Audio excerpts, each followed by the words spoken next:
I thought the ultimate betrayal would break me. Catching my own sister tangled in my custom bridal sheets with my fiancé exactly 24 hours before my $1 million wedding should have destroyed my world. Instead, it gave me the absolute clarity I needed to destroy theirs. I did not shed a single tear. I got even. The clink of my silver spoon against the crystal champagne flute rang out sharp and clear across the grand ballroom of the Buckhead Country Club. The gentle hum of a live jazz quartet faded into the background. 150 of Atlanta, U.S. most influential elite guests turned their attention toward me. Women in custom silk gowns and men in tailored dinner jackets quieted down. The rehearsal dinner had been flawless so far. The floral arrangements cascaded down the tables in a sea of white orchids and gold accents, reflecting the excessive opulence my parents so desperately craved. I stood at the head of the main table.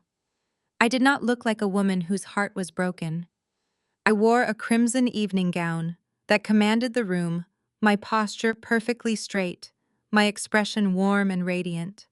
To my left sat Preston, my handsome white fiancé, who loved to play the role of the progressive savior to the outside world. To my right sat my younger sister Chloe, the undisputed golden child of the family, wearing a dress that looked suspiciously bridal for someone who was merely the maid of honor. I smiled at the crowd, letting the silence stretch just long enough to build anticipation. Thank you all for gathering here tonight to celebrate the merging of two families.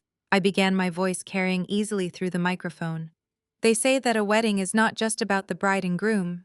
It is about the people who stand beside them, who support them, who share their deepest secrets and most intimate moments. I turned my body slightly to face my sister. And no one has shared more intimate moments with my fiancé than my beautiful sister Chloe. A polite ripple of laughter washed over the room. They thought I was being sentimental. They thought I was praising the bond between a sister and a future brother-in-law. Chloe preened under the attention, flipping her long hair over her shoulder and flashing her perfect veneered smile. I walked over to where she sat holding a small, heavy box wrapped in deep red velvet. I had instructed the servers to wait by the kitchen doors. The lighting was perfectly dimmed. I handed the velvet box to Chloe. "I have a special gift for you tonight, Chloe," I said, projecting my voice so every single person in the room could hear. "A token of my appreciation for all the hard work you put into making sure Preston was taken care of leading up to this wedding. For the happiest couple in the room tonight," Chloe gasped, dramatically pressing a manicured hand to her chest. "Sienna, you should not have," she cooed, playing the modest sister role to perfection. She looked around at the audience, soaking in their admiring glances, before pulling the satin ribbon. I watched her perfectly painted lips curve into a greedy smile, expecting perhaps a diamond tennis bracelet or the keys to a luxury car. Instead, she lifted the lid, and her smile completely vanished. Inside the velvet box sat a sleek silver USB drive resting on top of a thick stack of high-definition 8x10 color photographs. The picture sitting right on top was unmistakable. It was a crystal-clear shot of Chloe and Preston, completely naked, tangled together on the imported Italian silk sheets of my bridal bed. The flash of the camera had caught them perfectly illuminated, highlighting the distinctive birthmark on Preston U.S. shoulder and the custom diamond necklace I had gifted Chloe for her birthday just last month, resting against her bare chest. Chloe dropped the box as if it had burned her hands. The heavy photos spilled out across the pristine white tablecloth, landing right in front of the senior pastor of our family church and the national president of my mother, U.S. prestigious sorority. There was a collective sharp intake of breath. A woman at the next table let out a loud gasp that echoed through the sudden dead silence of the ballroom. The clattering of silverware dropping onto porcelain plates sounded like tiny explosions. Preston stood up so fast his chair crashed backward onto the marble floor. The color drained entirely from his face, leaving him looking like a ghost in his expensive tuxedo. He lunged forward, scrambling desperately to gather the glossy photos that were now visible to half the head table. His hands were shaking so violently that he kept dropping them back onto the table, exposing the graphic betrayal to even more staring eyes. Exactly 24 hours ago, I had walked into my midtown penthouse to retrieve a legal binder I had forgotten for a venture capital board meeting. I had not announced my arrival.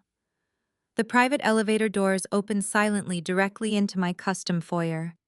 As I stepped onto the Brazilian hardwood floor, I heard the unmistakable sounds of heavy breathing and loud, desperate moans echoing down the hall from the master bedroom.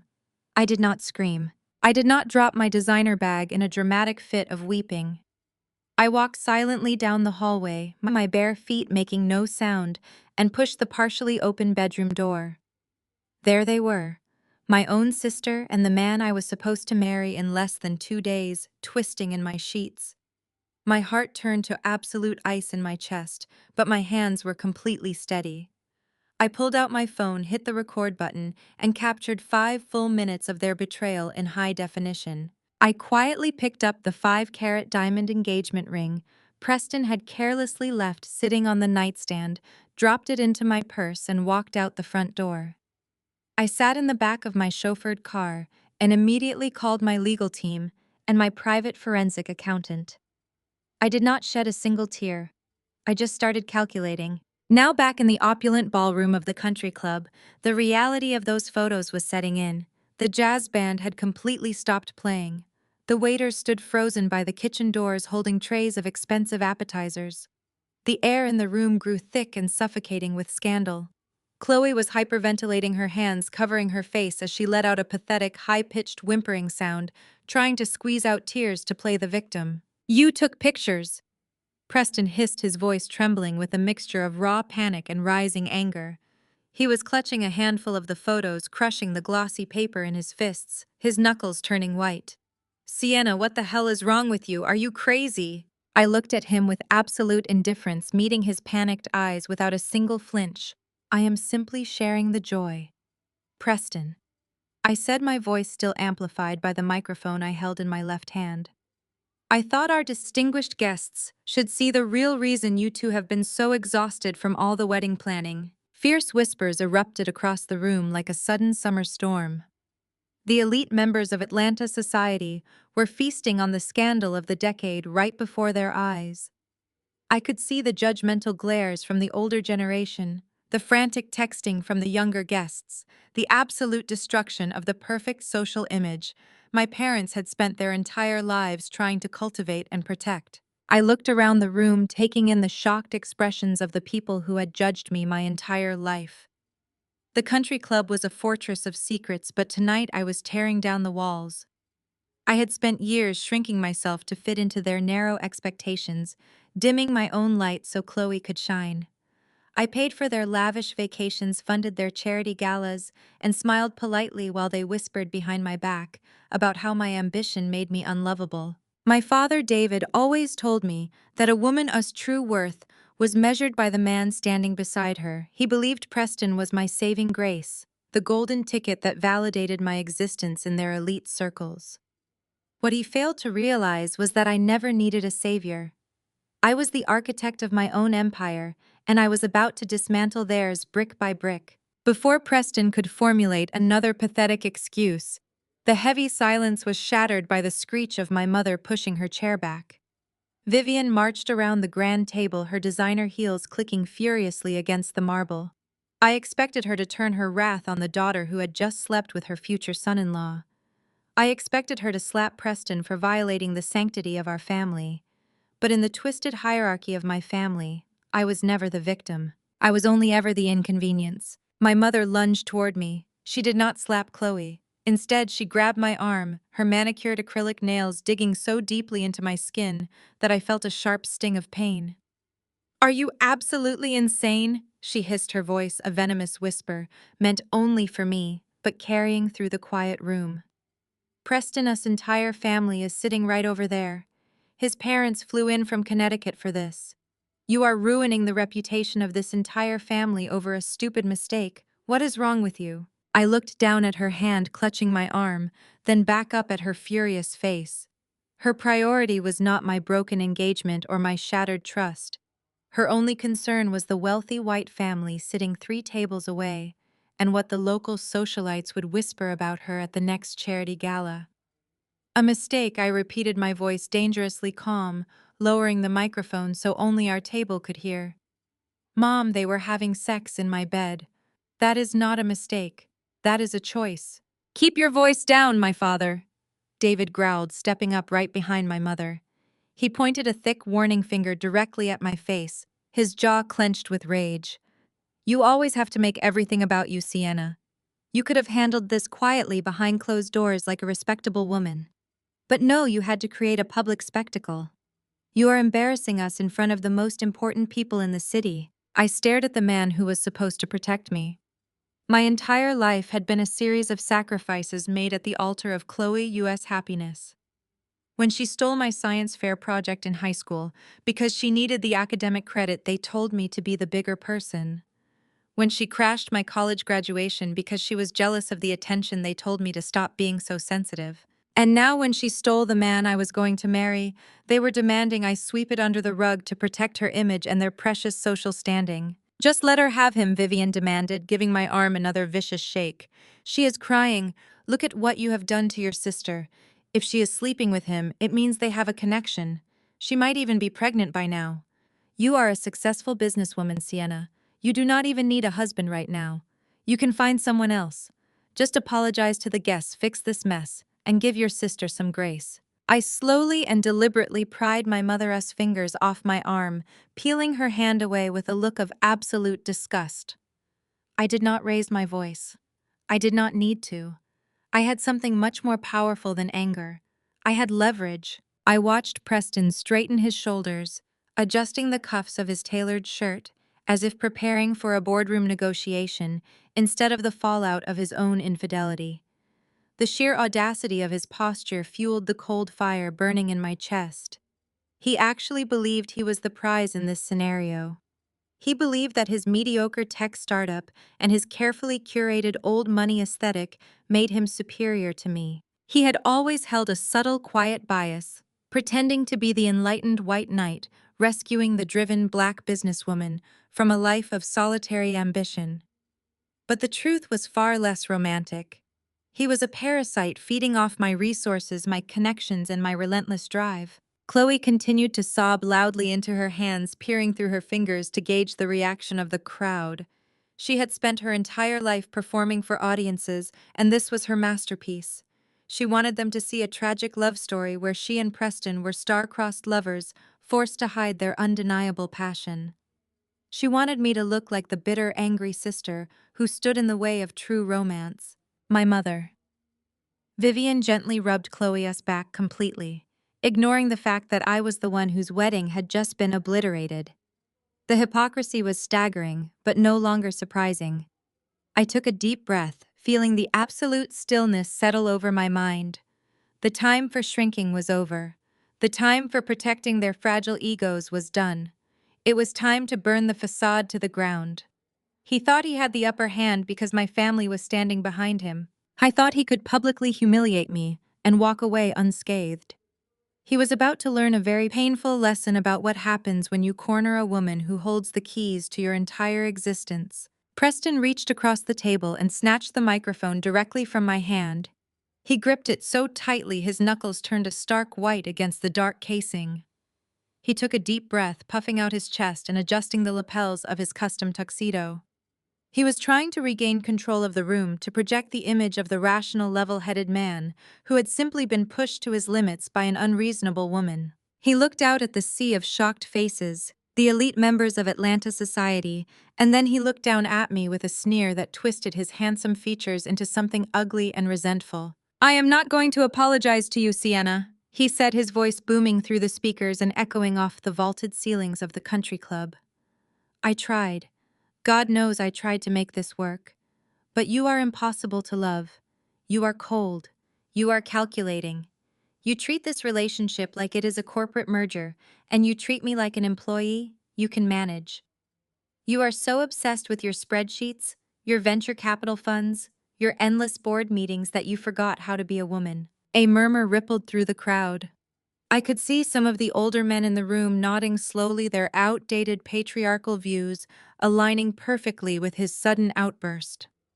My father David stood a few feet away, and I saw a flicker of agreement in his eyes. He had always warned me that my ambition would emasculate the men I dated. He had always told me I needed to soften my edges to keep a man like Preston interested. Preston was feeding right into the narrative my family had tried to force on me my entire life. Preston reached out and pulled Chloe against his side. My sister leaned into him, burying her face against his shoulder, playing the fragile damsel in distress. She gives me what you never could. Preston continued, his tone dripping with self-righteous justification. She is warm. She is affectionate. She actually makes me feel like a real man instead of a business partner. She gives me the softness and the respect that a man of my stature deserves. So do not stand there and try to play the victim, Sienna. You drove me to her. He let out a harsh, bitter laugh and tossed the microphone onto the table, where it landed with a loud thud next to the scattered photographs of his infidelity. You can keep the ring, he announced, waving his hand dismissively toward my designer bag. Consider it a parting gift. I do not care. I am done trying to force a square peg into a round hole. I am going to walk out to the valet right now. I am going to get into my Porsche, and I am taking Chloe back to my penthouse, where we can be away from this toxic family drama. You are the one who needs to pack your bags, Sienna. You can figure out where you are going to sleep tonight, because you are no longer welcome in my home. The silence that followed his declaration was absolute. The guests were holding their breath, waiting to see how the humiliated bride would react to being thrown out of her own shared home on the eve of her wedding. My mother, Vivian, looked visibly relieved that Preston had taken charge, hoping this meant the scandal would be quietly swept under the rug and Chloe would simply take my place in the social hierarchy. I did not scream. I did not throw my drink in his face. I simply tilted my head back and started to laugh. It was a slow, chilling sound that started deep in my chest and resonated through the dead quiet of the ballroom. It was not a hysterical laugh or a nervous giggle. It was the rich, genuine laughter of a woman who was watching a court jester perform a completely predictable routine. The sound unsettled the room immediately. Preston's confident posture faltered slightly, his brow furrowing in confusion. My mother took a step back, her eyes darting nervously between me and the crowd. I picked up my crystal flute of champagne from the table, taking a slow, deliberate sip before setting it back down. You really believe that? Do not you, Preston? I asked, my voice carrying clearly through the silent room even without the microphone. You stand here in a room full of black excellence, surrounded by people who have built generational wealth, and you actually believe you are the great white savior who graced a hardworking black woman with your presence. You genuinely think you are the one holding the power in this dynamic. Preston narrowed his eyes, his jaw ticking. I do not know what you are talking about, he snapped. I am talking about reality, I said, taking a slow step toward him. I am talking about the massive blinding delusion you operate under every single day. You love playing the role of the self-made old money aristocrat. You love dropping hints about your family's supposed legacy in Connecticut while judging the very people in this room for being too flashy or too new money. But you forgot one very minor detail when you decided to humiliate me tonight. I paused, letting my eyes sweep over his parents, who were sitting frozen at their table. You are the only white man in this room delusional enough to think you are funding a black female executive. Let us talk about that midtown penthouse you just invited my sister back to. The one with the floor-to-ceiling windows and the private elevator that you love to brag about at your golf club. Preston crossed his arms defensively. I signed the lease on that penthouse, Sienna. My name is on the paperwork. Yes, your name is on the tenant agreement, I corrected smoothly, a razor-sharp smile forming on my lips. But did you ever bother to check who owns the holding company that manages the building? Did you ever look past the generic corporate letterhead when you wired your portion of the rent every month? That penthouse is owned by a private real estate trust, my private trust. I own the entire top floor of that building, Preston. You have been living in my property, paying rent to my holding company, because I wanted to let you feel like you were contributing to our lifestyle. You are not my landlord, you are my tenant. The color rapidly drained from Preston U.S. face. His arms dropped to his sides as the reality of my words began to sink in. The crowd erupted into a new wave of hushed whispers. I saw several of the older businessmen in the room smirking, hiding their amusement behind their cocktail glasses. And the Porsche, I continued, not giving him a single second to recover. The gorgeous slate gray 911 Carrera that you love to rev at traffic lights. The one you told my father you bought as a reward for closing your last business deal. I took another step forward, closing the distance between us, until I was standing just inches away from him. That car is leased under my venture capital firm as a company vehicle. It is a corporate write-off, Preston. I let you drive it to keep up appearances, because your fragile male ego could not handle pulling up to valet in your old sedan while your fiancé stepped out of a chauffeured car. Preston opened his mouth to speak, but no words came out. He looked like a fish gasping for air. Chloe, who was still clinging to his side, suddenly looked very uncertain. Her eyes darted from Preston to me, a dawn of panic breaking through her tear-stained face. She had thought she was stealing a wealthy, successful executive. She was just now realizing she had stolen a man who was entirely subsidized by her older sister. I reached into my designer handbag, my movements slow and deliberate. I dug past my wallet and my phone until my fingers wrapped around the cold metal of a spare key. I pulled it out, holding it up so the overhead chandelier light caught the silver edges. I walked right up to Preston, looking him dead in his terrified eyes. I dropped the key. It fell through the air and landed perfectly inside his half-empty crystal champagne glass, with a sharp final clink. My security team changed the biometric locks on the penthouse exactly 1 hour ago, I said, my voice dropping to a low conversational tone that carried a lethal weight. Your access codes have been deleted. Your thumbprint has been wiped from the system. As for your belongings, I gave very specific instructions to my building manager before I arrived at this dinner. I leaned in, slightly lowering my voice just enough so only he and Chloe could catch the full venom of my words, though the microphones on the tables likely picked it up anyway. I told them to use the heavy-duty black garbage bags, the cheap ones from the hardware store. Every single one of your poorly tailored suits, your fake vintage watches, and your golf clubs are currently sitting on the wet concrete in the alley next to the dumpsters behind the building. If you leave right now, you might get there before the local scavengers pick through your entire life. You cannot do that. Preston stammered, his voice cracking. He sounded like a panicked child. You have no legal right to touch my things. You cannot just throw me out on the street. I already did. I whispered back, a genuine smile reaching my eyes for the first time that night. You are officially homeless, Preston. You have no apartment. You have no car. You have nothing but the tuxedo on your back, and considering that was rented under my corporate account, I suggest you return it by Monday morning before I report it stolen. Chloe stumbled backward away from Preston as if he were suddenly contagious. Her entire plan had revolved around securing a luxurious lifestyle without having to work for it. She had endured the shadow of my success her whole life, and she truly believed that by stealing Preston, she was stealing my happiness and my wealth.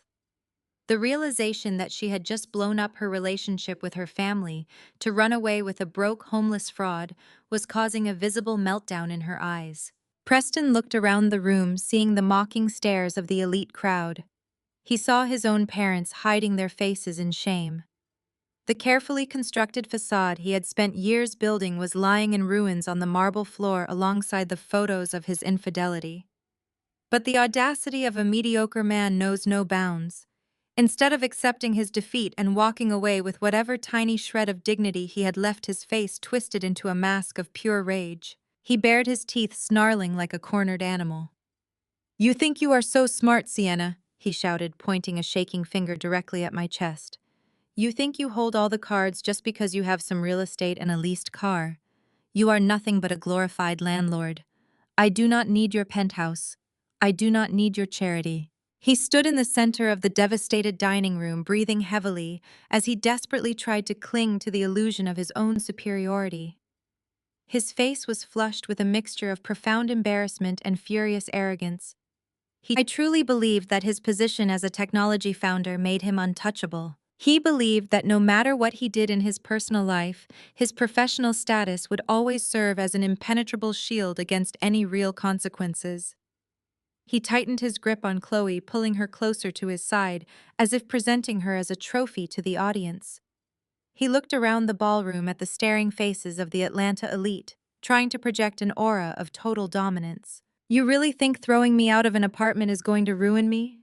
"Sienna," he shouted, his voice echoing off the crystal chandeliers above us. He let out a harsh, mocking laugh that sounded completely hollow. "You are so blinded by your own petty jealousy that you cannot even comprehend the scale of what I am building. My software company is finalizing a massive Series B funding round by the end of this month. We are currently sitting on a $50 million valuation. $50 million, Sienna. Do you even understand what that means? We have top-tier venture capitalists from Silicon Valley begging to throw their money at me. They are fighting for a seat at my table because they know my logistics platform is going to completely revolutionize the industry. I am going to cash out my founder shares, and I am going to be richer than you could ever possibly dream of. He puffed out his chest, looking over at his parents who were sitting at a nearby table. His mother and father were pale and trembling, but they nodded weakly at their son, trying to support his fragile display of power. Preston turned his attention back to me, his eyes narrowed with pure venom. I am going to buy Chloe a sprawling mansion in the most exclusive neighborhood in Buckhead tomorrow morning, he boasted loudly, making sure every single guest heard him. I am going to buy it in pure cash. I am going to give her a diamond ring twice the size of that cheap little rock you are holding in your purse.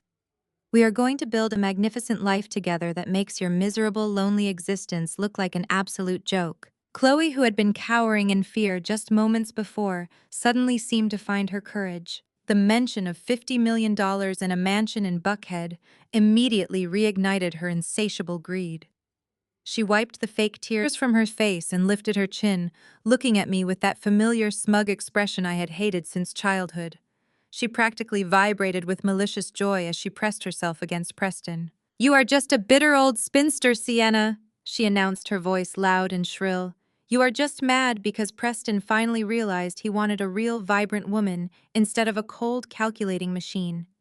You will never have this kind of wealth, and you will certainly never have a man who looks at you the way he looks at me. You can keep your stupid little apartment and your leased cars.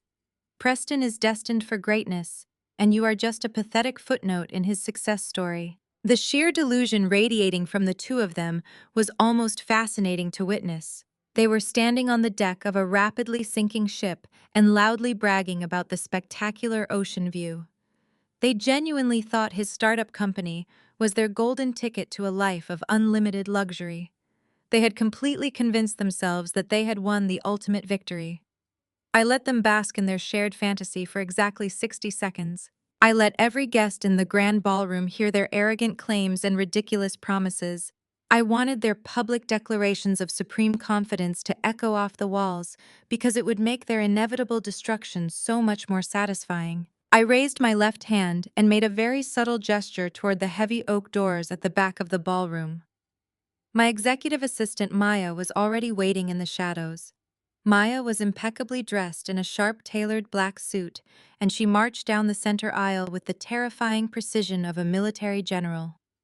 The rhythmic clicking of her heels against the polished marble floor drew the immediate attention of every single guest. She carried a massive stack of thick black legal binders in her arms. The crowd parted for her in complete and utter silence. Preston frowned as Maya quickly approached the head table.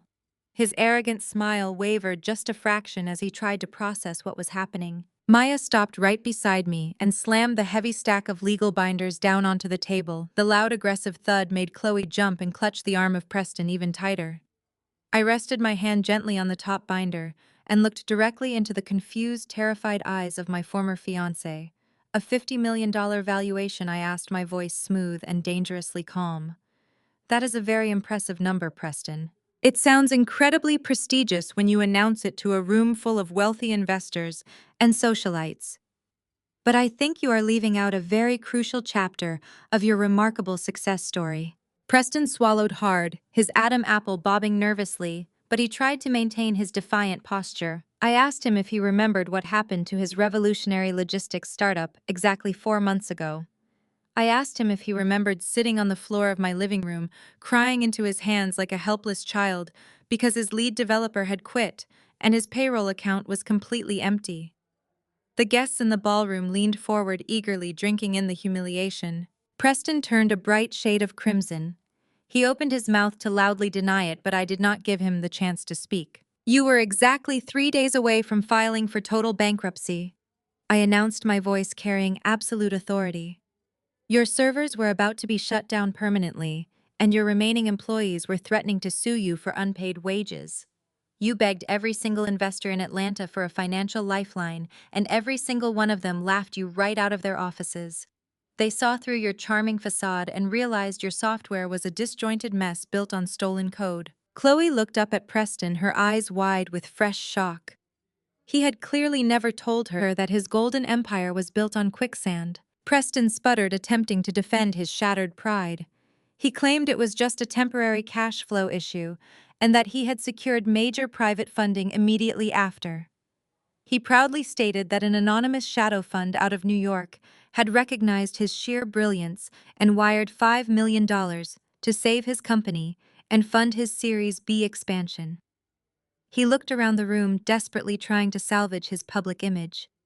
I smiled, a cold and predatory smile. I asked him if he ever bothered to look into the corporate structure of that anonymous shadow fund.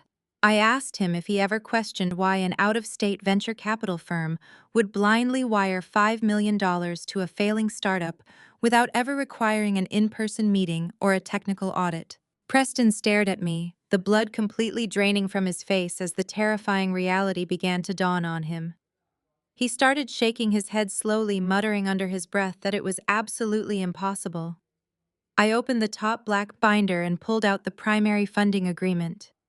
It was the exact document he had eagerly signed 4 months ago to save his precious company from total ruin. I held the document up high so the front row of guests could see the bold black text and the official corporate seals. I own that shadow fund, Preston. I stated, my voice ringing out with crystal clarity. I am the sole managing partner of the holding company that wired you that $5 million. You did not get saved by a team of brilliant New York investors who recognized your genius. You got saved by the black woman you just called cold and calculating. I bailed you out because you were my fiancé, and I foolishly wanted to protect your fragile pride. I hid my involvement through 3 layers of corporate shielding because I knew your massive male ego would absolutely shatter if you knew your future wife was bankrolling your entire professional existence. The silence in the ballroom was so heavy it felt suffocating. Preston released the hand of Chloe and took a stumbling step backward. He looked as though the floor had just dropped out from underneath him. His chest heaved as he struggled to breathe. The mother of Preston let out a loud whimper from her table, covering her mouth with both hands. His father looked utterly destroyed, staring at his son in pure disbelief. The white knight of the technology sector was nothing more than a charity case funded entirely by the woman he had just publicly humiliated. I tossed the funding agreement onto the table right on top of the graphic photographs of his infidelity. I am not just your landlord, Preston, I said, stepping closer to him. I am your majority shareholder. I own 60% of your company. I own your patents. I own your software. I own the chairs your employees sit on. Every single dollar you have spent over the past 4 months has come directly from my personal accounts. You do not have a $50 million company. You have a massive debt to my venture capital firm, and you just made the worst business decision of your entire mediocre life. Chloe looked like she was going to be physically sick. The realization that she had blown up her family ties to steal a man who was completely owned by her sister was breaking her brain. She had gambled her entire future on a fraudulent millionaire. Preston tried to speak, but his voice was completely gone. He reached out with a trembling hand toward the binder, as if he could somehow erase the ink on the pages. He whispered that I could not do this to him, and that the funding was legally binding. He claimed I was contractually obligated to release the next tranche of investment money by the end of the week, or his servers would shut down. I laughed softly and reached into the interior pocket of my blazer, pulling out a sleek silver fountain pen filled with bright red ink. I told him he really should have paid for a better corporate lawyer to review the fine print of his bailout agreement. I flipped to the final page of the heavy contract and pointed to a specific paragraph highlighted in bold text. According to the Morality and Public Relations Breach Clause you blindly signed, I have the absolute right to pull my funding and call in my initial investment immediately in the event of gross public misconduct. I read aloud, my voice cutting through the room like a sharpened blade. I looked down at the graphic photographs of him and Chloe scattered across the table for everyone to see. I would definitely classify having unprotected sex with the sister of your investor in a property owned by the investor as gross public misconduct. Preston dropped to his knees right there in front of the entire head table. He actually fell to the hard marble floor, begging me to reconsider. He pleaded that pulling the funding would destroy the company completely, and that he would go to federal prison for unpaid corporate debts and fraudulent claims. He looked absolutely pathetic, kneeling in his rented tuxedo, begging a black woman for financial mercy in front of the entire Atlanta elite. I uncapped my silver pen with a sharp, definitive click. I told him that his consequences were no longer my concern. I pressed the tip of the pen to the termination document and signed my name with a grand, sweeping flourish. The bright red ink looked like fresh blood against the crisp white paper. I dropped the pen onto the table and looked down at the pathetic man crying at my feet. As of 5 o'clock today, your company is officially insolvent. I announced, my tone leaving absolutely no room for negotiation. Your corporate accounts are frozen, and my lawyers have already filed the required paperwork to liquidate your remaining assets. You are bankrupt, Preston. You have absolutely nothing left. A loud wailing cry erupted from the crowd as the mother of Preston collapsed against the shoulder of her husband, sobbing uncontrollably. Their entire social identity was built on the fabricated success of their son, and I had just burned it to the ground. The ballroom was completely chaotic. People were whispering, shouting, and taking photos with their phones, documenting the spectacular downfall. Suddenly, my father David pushed his way past the serving staff and marched directly toward me. His face was contorted with absolute fury. He grabbed the edge of the table and leaned in, his eyes blazing with anger. He told me I was a vindictive monster and that I was completely ruining the evening for the entire family. He demanded that I stop this madness immediately before I destroyed our reputation forever. He raised his hand as if he wanted to physically force me to apologize to the very people who had betrayed me. His protective instinct was entirely focused on the social standing of the family and the comfort of the white guests, rather than the shattered heart of his eldest daughter. David stepped closer, his face a mask of absolute outrage. He did not look at the shattered man crying on the floor or the sister who had just betrayed her own blood. He looked only at me, his eyes narrowing with a familiar contempt. "You are a vindictive monster, Sienna," he shouted, his deep voice cutting through the remaining whispers in the ballroom. "You are deliberately destroying the future of your sister over a momentary lapse in judgment. We raised you better than this. We gave you everything. We paid $200,000 for this wedding to ensure you had a respectable foundation, and this is how you repay us. By humiliating us in front of the entire Atlanta elite. I will make sure you are blacklisted from every country club in this city. You will never show your face at another gala again." I stood my ground, letting his empty threats wash over me. The sheer audacity of his words was staggering, but not entirely surprising. My parents had always operated under a twisted set of rules, where my sole purpose was to serve as the invisible financial backbone for their meticulously crafted public image. While I spent my 20s building my venture capital firm, sleeping on office couches and fighting for every ounce of respect in a male-dominated industry, they were busy molding Chloe into the perfect Southern socialite. They paraded her around at sorority luncheons and charity balls, proudly displaying her as the true jewel of the family. I was just the workaholic, the one they only called when an exorbitant bill needed to be quietly paid. They treated me like a personal automated teller machine, demanding my resources while denying me their affection. They expected me to fund the very lifestyle that they used to make me feel inferior. And now, as I dismantled the false empire they had built, my father was still trying to use his imaginary authority to put me back in my place. My mother. Vivian rushed to stand beside him, nodding vigorously in agreement. Her custom silk gown rustled as she crossed her arms, her face pinched with righteous indignation. She told me I was acting like a common thug, bringing my corporate ruthlessness into a sacred family space. She demanded that I apologize to Preston and his parents immediately and find a way to reinstate his company funding before the gossip ruined her standing with her high society friends. She actually believed I would back down to protect her precious reputation. I looked at the two of them, standing shoulder to shoulder, united in their defense of the people who had wronged me. I thought about the countless times I had swallowed my pride to keep the peace.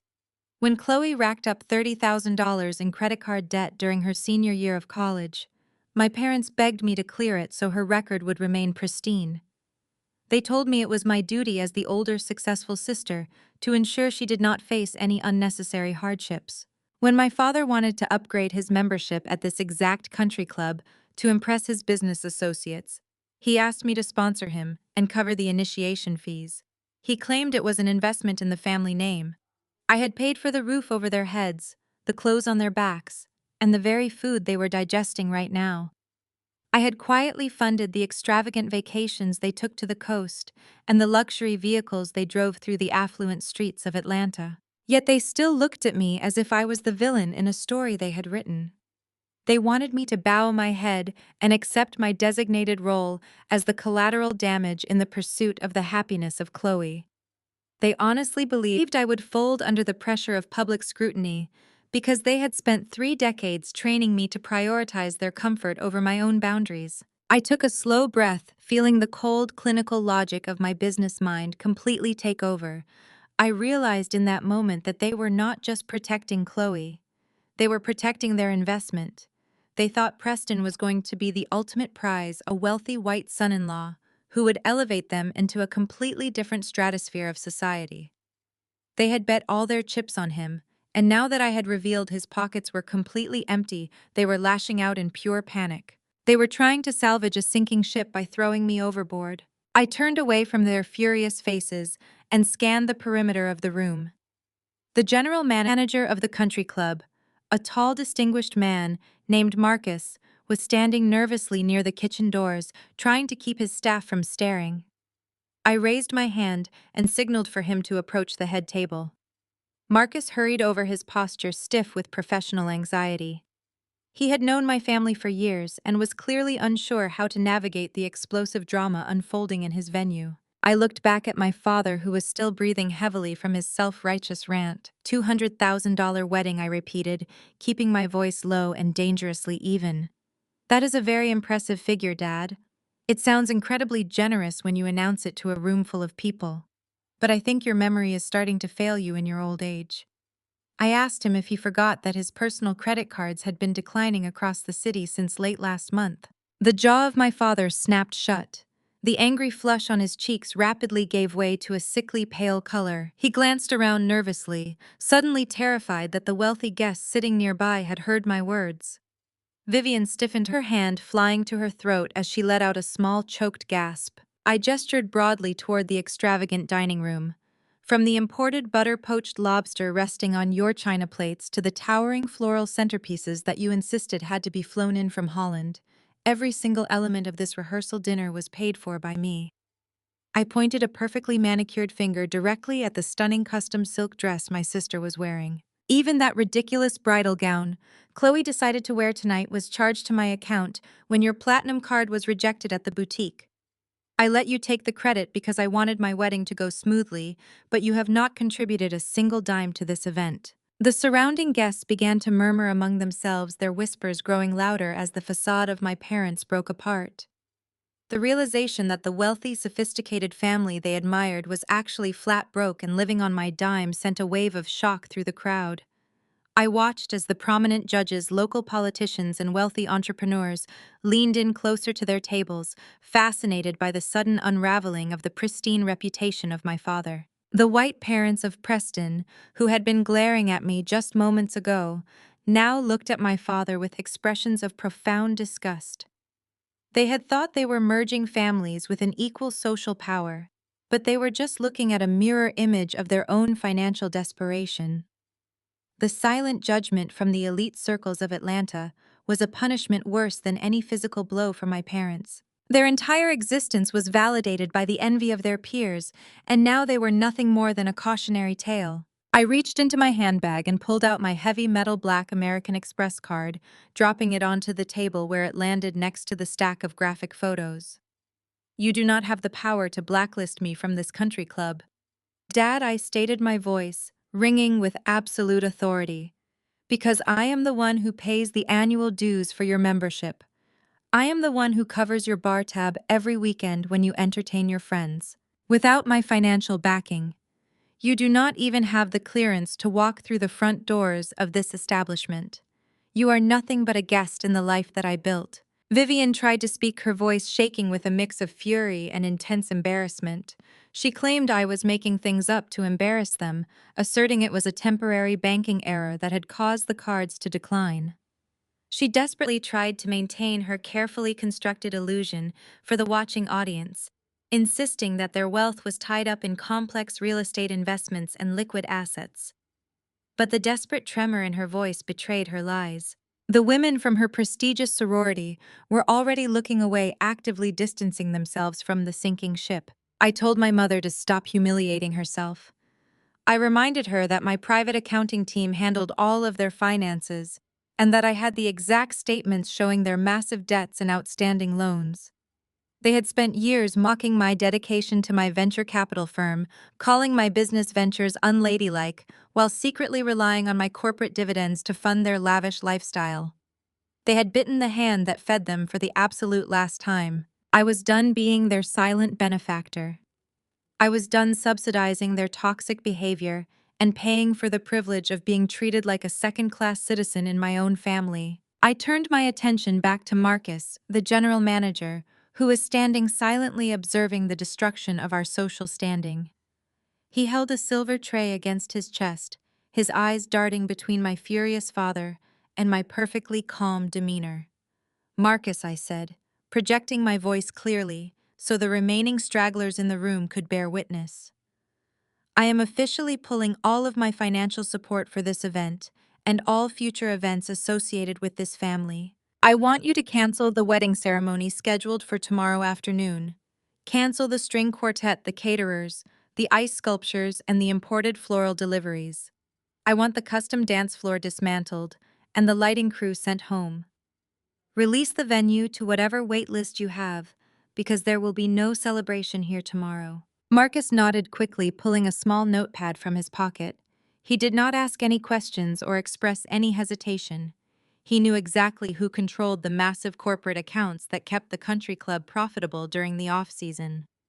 "Right away, ma'am," he replied, his professional tone unwavering despite the absolute chaos erupting around us. "I also want you to shut down the open bar immediately," I commanded, gesturing toward the extravagant setup at the back of the room, where bartenders were still pouring premium liquor for the stunned guests. "Confiscate all the top-shelf bottles. Cut off the champagne service. Anyone who wants another drink can open their own tab and hand over a valid credit card. And as for the balance of tonight..." I paused, turning my gaze back to my father, who was now trembling with a mixture of rage and sheer panic. The veins in his neck were bulging against his tight collar. "You can hand the $85,000 bill directly to David. Since he is so eager to claim he paid for this event, and since he is so determined to protect the honor of his golden child, he can be the one to settle the final balance before he leaves the premises tonight." Total panic erupted at the head table. My father protested loudly, shouting that he did not have that kind of liquid cash available and that I was legally responsible for the contract. I calmly reminded him that the primary event contract had been put under his name for his own social prestige, and I was merely listed as an authorized payer. An authorization I had just revoked. He was entirely on the hook for the remaining balance. Vivian began to cry, real tears now, realizing the magnitude of the social and financial ruin crashing down upon them. They were trapped in a room full of the most powerful people in Atlanta, facing an insurmountable bill and the absolute destruction of their reputation. The guests were already standing up from their tables, gathering their coats and purses, eager to escape the radioactive fallout of our family drama. The grand celebration had turned into a spectacular public execution. Suddenly, Chloe threw herself forward. She could feel the lavish future she had envisioned slipping through her fingers like sand.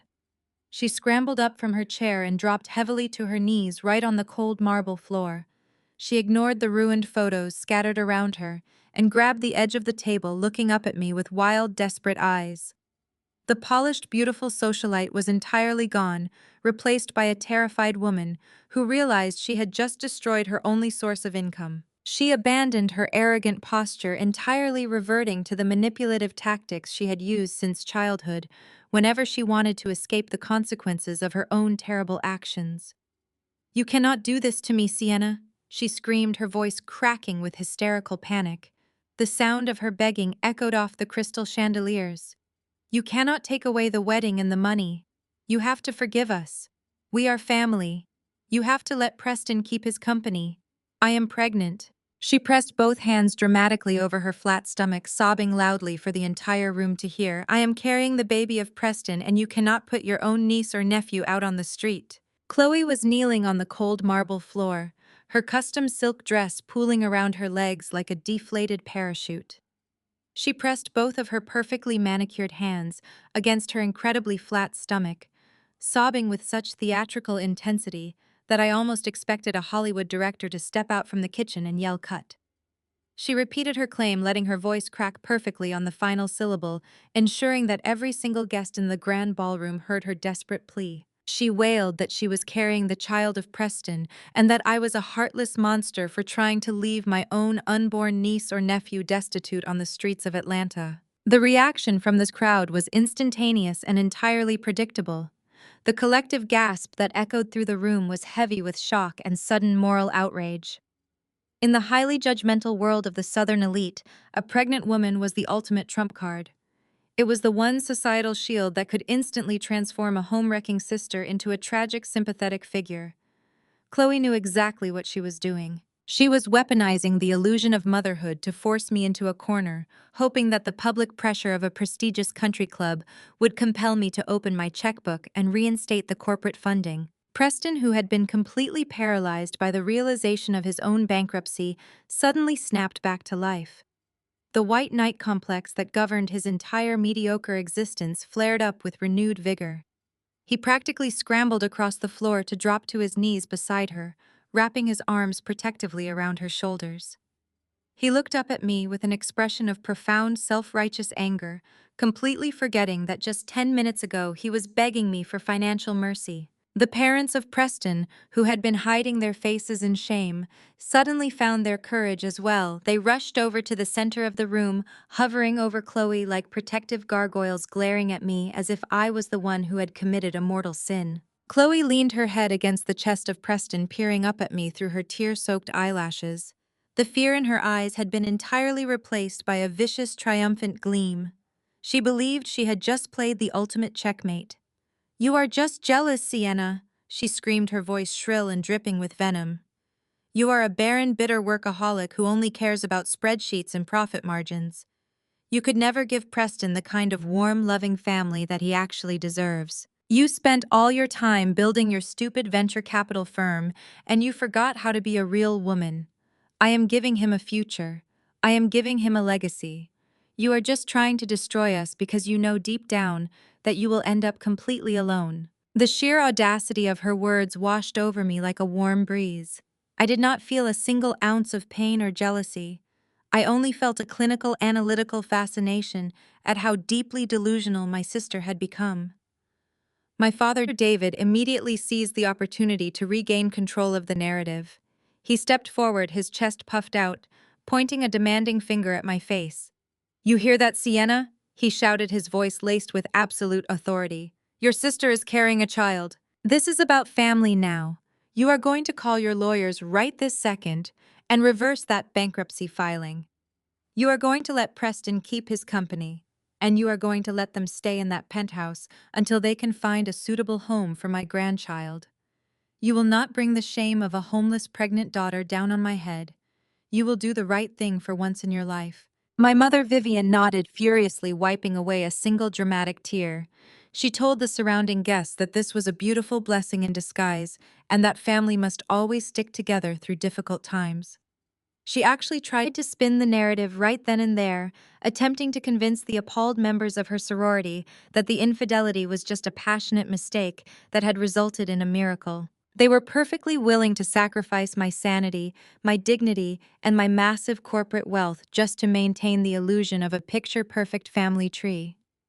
They wanted me to fund the very betrayal that had shattered my wedding. I stood there in my crimson evening gown, looking down at the pathetic tableau unfolding on the marble floor. I did not flinch. I did not argue. I did not waste my breath trying to defend my womanhood against the baseless insults of a cheating sister. I simply turned away from them and walked calmly toward the audio-visual control podium located at the edge of the raised stage. This was the exact podium where a romantic photo montage of me and Preston was supposed to play during the rehearsal dinner. I pulled my phone from my designer bag and connected it to the main projection system with a swift practiced motion. I tapped the screen twice. Behind the head table, a massive 80-inch digital projection screen slowly rolled down from the ceiling, humming softly in the quiet room. I opened an encrypted file on my phone and mirrored it directly to the display. The bright white light of the projector illuminated the entire ballroom, forcing every single guest to turn their attention toward the stage. Pregnant, I asked, my voice echoing softly through the microphone as I stepped back to let them view the screen. Chloe, it seems you have forgotten a very important detail about the luxury lifestyle you enjoy so much. I pay for your premium health insurance out of my own pocket. I receive every single explanation of benefits and every single medical invoice generated under your name. Flashed across the massive screen in bold, undeniable high definition was a comprehensive medical invoice from the most exclusive plastic surgery clinic in the city of Atlanta. The document clearly displayed the full name of my sister, the current date, and a meticulously itemized list of surgical procedures. I gestured toward the glowing screen with a polite professional smile, as if I were leading a corporate board meeting. This is the finalized billing statement from your extensive cosmetic overhaul. Exactly 3 weeks ago, I announced, ensuring my diction was perfectly clear for the audience in the back of the room. You did not go on a private yoga retreat in Sedona, like you told Mother and Father. You checked into a private recovery suite in Buckhead. The invoice clearly outlines a comprehensive tummy tuck, a breast lift, and an aggressive round of abdominal liposuction. The total cost was $42,000, which was naturally billed directly to my corporate health account. The silence that blanketed the country club was absolute. The guests stared at the screen, their eyes scanning the itemized list of heavy painkillers, anesthesia charges, and surgical compression garments. I looked down at Chloe, whose mouth was hanging open in pure, unadulterated horror. "It is medically impossible for you to be pregnant, Chloe." I stated, my voice completely devoid of emotion. "Any ethical surgeon would have required a mandatory blood pregnancy test before putting you under general anesthesia for an invasive abdominal procedure. You were not pregnant 3 weeks ago when they sliced your stomach open, and you certainly are not pregnant now while you are still actively taking highly restricted recovery medications. You are not carrying a child. You are carrying silicone and surgical staples." Chloe scrambled backward on the floor, trying to distance herself from the glaring light of the projector screen. She shook her head frantically, stuttering out fragmented syllables, trying to invent a new lie on the spot. But there was no escaping the digital evidence towering above her. I looked over at Preston, who was staring at the screen with an expression of profound, catastrophic realization. "You faked a pregnancy to trap a man you thought was a multimillionaire," I explained, outlining the exact parameters of her pathetic scheme to the captivated audience. "You knew Preston was struggling with his startup company because he probably complained to you about his cash flow issues during your little hotel rendezvous. You realized his business was going under, so you decided to invent a miracle baby to force him into a hasty marriage before the bankruptcy became public knowledge. You thought you were securing your bag." I turned my gaze to Preston, watching the last remaining shreds of his white knight complex violently implode. "And you, Preston," I said, shaking my head in mock sympathy. "You thought you were trading up for a vibrant, adoring woman who worshipped your imaginary wealth. You thought she was your ticket to solidifying your connection to my family and maintaining your proximity to my venture capital network. You both thought you were running a brilliant scam, but you were actually just scamming each other. You are two broke, manipulative parasites fighting over an empty host." The realization hit Preston like a physical blow. The absolute humiliation of defending a woman who had just publicly lied about carrying his child to extort money from his billionaire ex-fiancé broke something deep inside his brain. The polished, sophisticated facade of the technology executive vanished completely. He scrambled to his feet, his face twisting into a mask of pure, unhinged rage. He turned on Chloe with a violence that made several guests gasp in alarm. "You lying, manipulative garbage! he screamed, his voice cracking as he pointed a shaking finger at her face. You told me you were late. You told me we needed to confront Sienna tonight so I could secure a massive settlement for the baby. You set me up. I threw away my entire life for you. I lost my company. I lost my apartment. I lost my car because of your disgusting lies. You are nothing but a broke, pathetic gold digger. Chloe shrieked, pushing herself up from the floor. Her carefully styled hair was a tangled mess, and her expensive silk dress was wrinkled and stained with spilled champagne. Do not you dare call me a gold digger, you fake fraud, she screamed right back at him, her voice echoing with raw desperation. You lied to me. You told me your company was worth $50 million. You told me you were buying a mansion tomorrow. You are literally homeless. You have absolutely nothing. You are just a pathetic loser living off the charity of my sister. The two of them stood in the center of the ballroom, screaming obscenities at each other, completely oblivious to the hundreds of wealthy elite guests watching them self-destruct.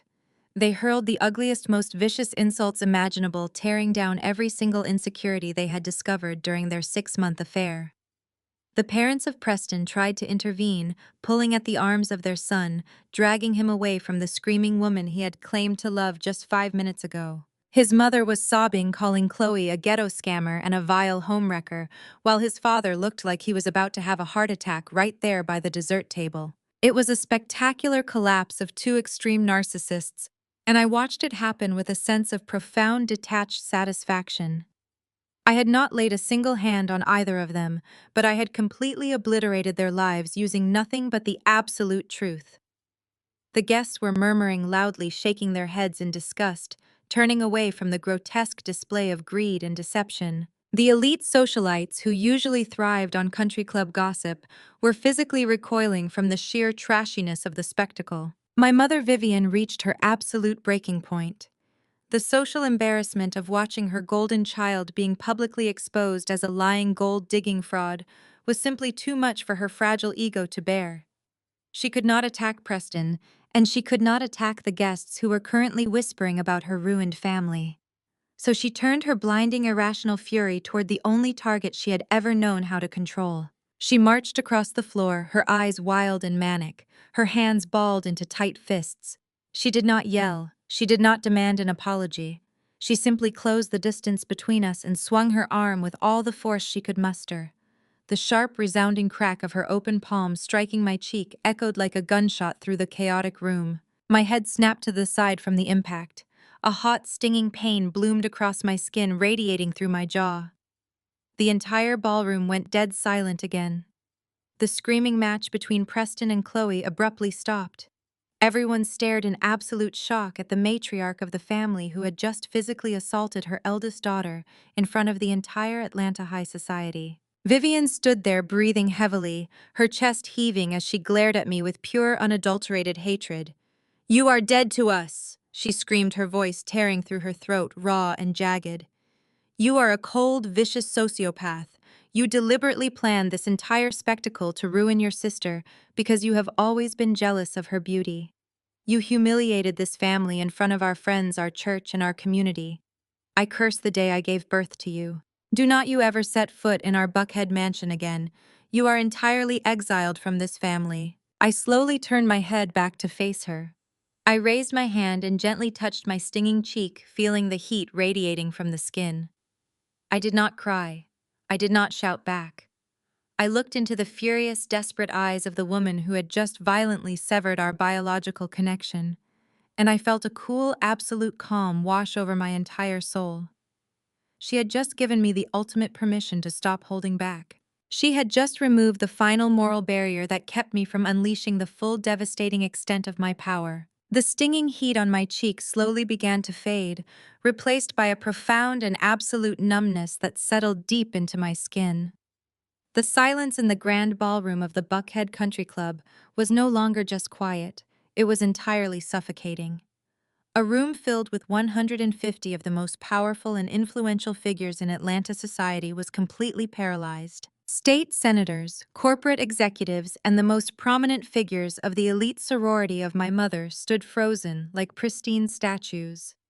They were all staring at the matriarch of the supposedly perfect family, who had just lost all semblance of grace and violently struck her eldest daughter in front of a horrified audience. Vivian stood before me, her chest heaving, her breath coming in ragged, shallow gasps. Her eyes were wide and wild, completely consumed by the adrenaline of her own reckless outburst. She expected me to crumble right there on the marble floor. She expected the physical blow to emotionally break me, to force me back into the subservient role I had played for my entire life. She wanted me to cry, to beg for her forgiveness, to apologize for exposing the ugly truth about my sister and my former fiancé. She needed me to break down so she could regain control of the narrative and play the strict but righteous mother disciplining a wayward child. But I did not give her the satisfaction of a single tear. I did not raise my hand to strike her back or raise my voice in a defensive scream. I simply lowered my hand from my cheek, my posture smoothing out the fabric of my crimson evening gown with deliberate and meticulous care. My absolute refusal to react with anger or sorrow terrified her far more than any physical retaliation ever could. I saw the triumphant fury in her eyes slowly curdle into genuine panic as she realized that her physical assault had not broken my spirit. It had completely severed the very last chain that bound me to her authority. The screaming match between Preston and Chloe had died completely. They were standing a few feet, staring at me with wide, terrified eyes. They had both witnessed my capacity for financial destruction, and now they were watching me absorb a physical blow with the cold, unyielding composure of a woman who had already won the war. I looked at the hand my mother had used to strike me, noticing how her heavy diamond rings caught the light of the crystal chandeliers overhead. Those diamonds had been purchased with my money. The custom dress she was wearing had been tailored using my corporate accounts. The very ground she stood on in this prestigious club was secured by my unyielding financial support. She had just bitten the only hand that had kept her from drowning in her own vanity. Our Buckhead mansion. I repeated her earlier words, my voice dropping to a terrifyingly soft volume that forced every single person in the room to lean forward and listen. You forbid me from ever setting foot in our Buckhead mansion again. I let the words hang in the heavy air, allowing the sheer absurdity of her threat to echo through the silent ballroom. I slowly turned my gaze away from my trembling mother and locked eyes with my father. David was standing a few feet behind her, his face slick with a sudden cold sweat. His hands were gripping the back of a dining chair so tightly, his knuckles were completely white against the dark wood. He knew exactly what was coming, and there was absolutely nowhere for him to hide in a room full of his peers. "Dad," I said, keeping my tone conversational and pleasant, as if we were discussing the weather rather than the complete annihilation of his legacy. "Did you ever bother to tell Mom about the second mortgage you secretly took out on that beautiful 6-bedroom estate?" Vivian snapped her head around to look at her husband, her expression morphing from righteous fury to utter confusion. David swallowed hard, his eyes darting frantically around the room, searching for an exit that did not exist. I took a slow, deliberate step toward him, ensuring that the wealthy guests sitting at the adjacent tables could hear every single syllable. "Did you tell your beloved wife about the massive sports betting debts you racked up playing poker with your shady associates in Las Vegas 2 years ago?" I asked, the truth cutting through the room like a perfectly sharpened blade. "Did you mention that you completely drained the joint savings accounts and leveraged the ancestral family home just to cover your catastrophic gambling losses?" I watched as the color drained from the faces of their wealthy friends. The elite members of their inner circle began to whisper among themselves, the scandalous revelations spreading like wildfire through the room. Vivian grabbed the arm of my father, shaking him roughly. "What is she talking about, David?" she demanded, her voice shrill with rising panic. "Tell me she is lying. Tell them she is just a vindictive liar trying to ruin us." But David could not speak. He just stared at the marble floor, completely paralyzed by his own shame. The strong, authoritative patriarch who had spent my entire life lecturing me about success was suddenly reduced to a trembling coward. The bank was fully prepared to foreclose on that magnificent property exactly 14 months ago. I continued maintaining my steady, measured pace. "You were exactly one missed payment away from having the county sheriff drag your custom furniture out onto the front lawn for the entire neighborhood to see." You were about to be publicly evicted from the very community you worship so much.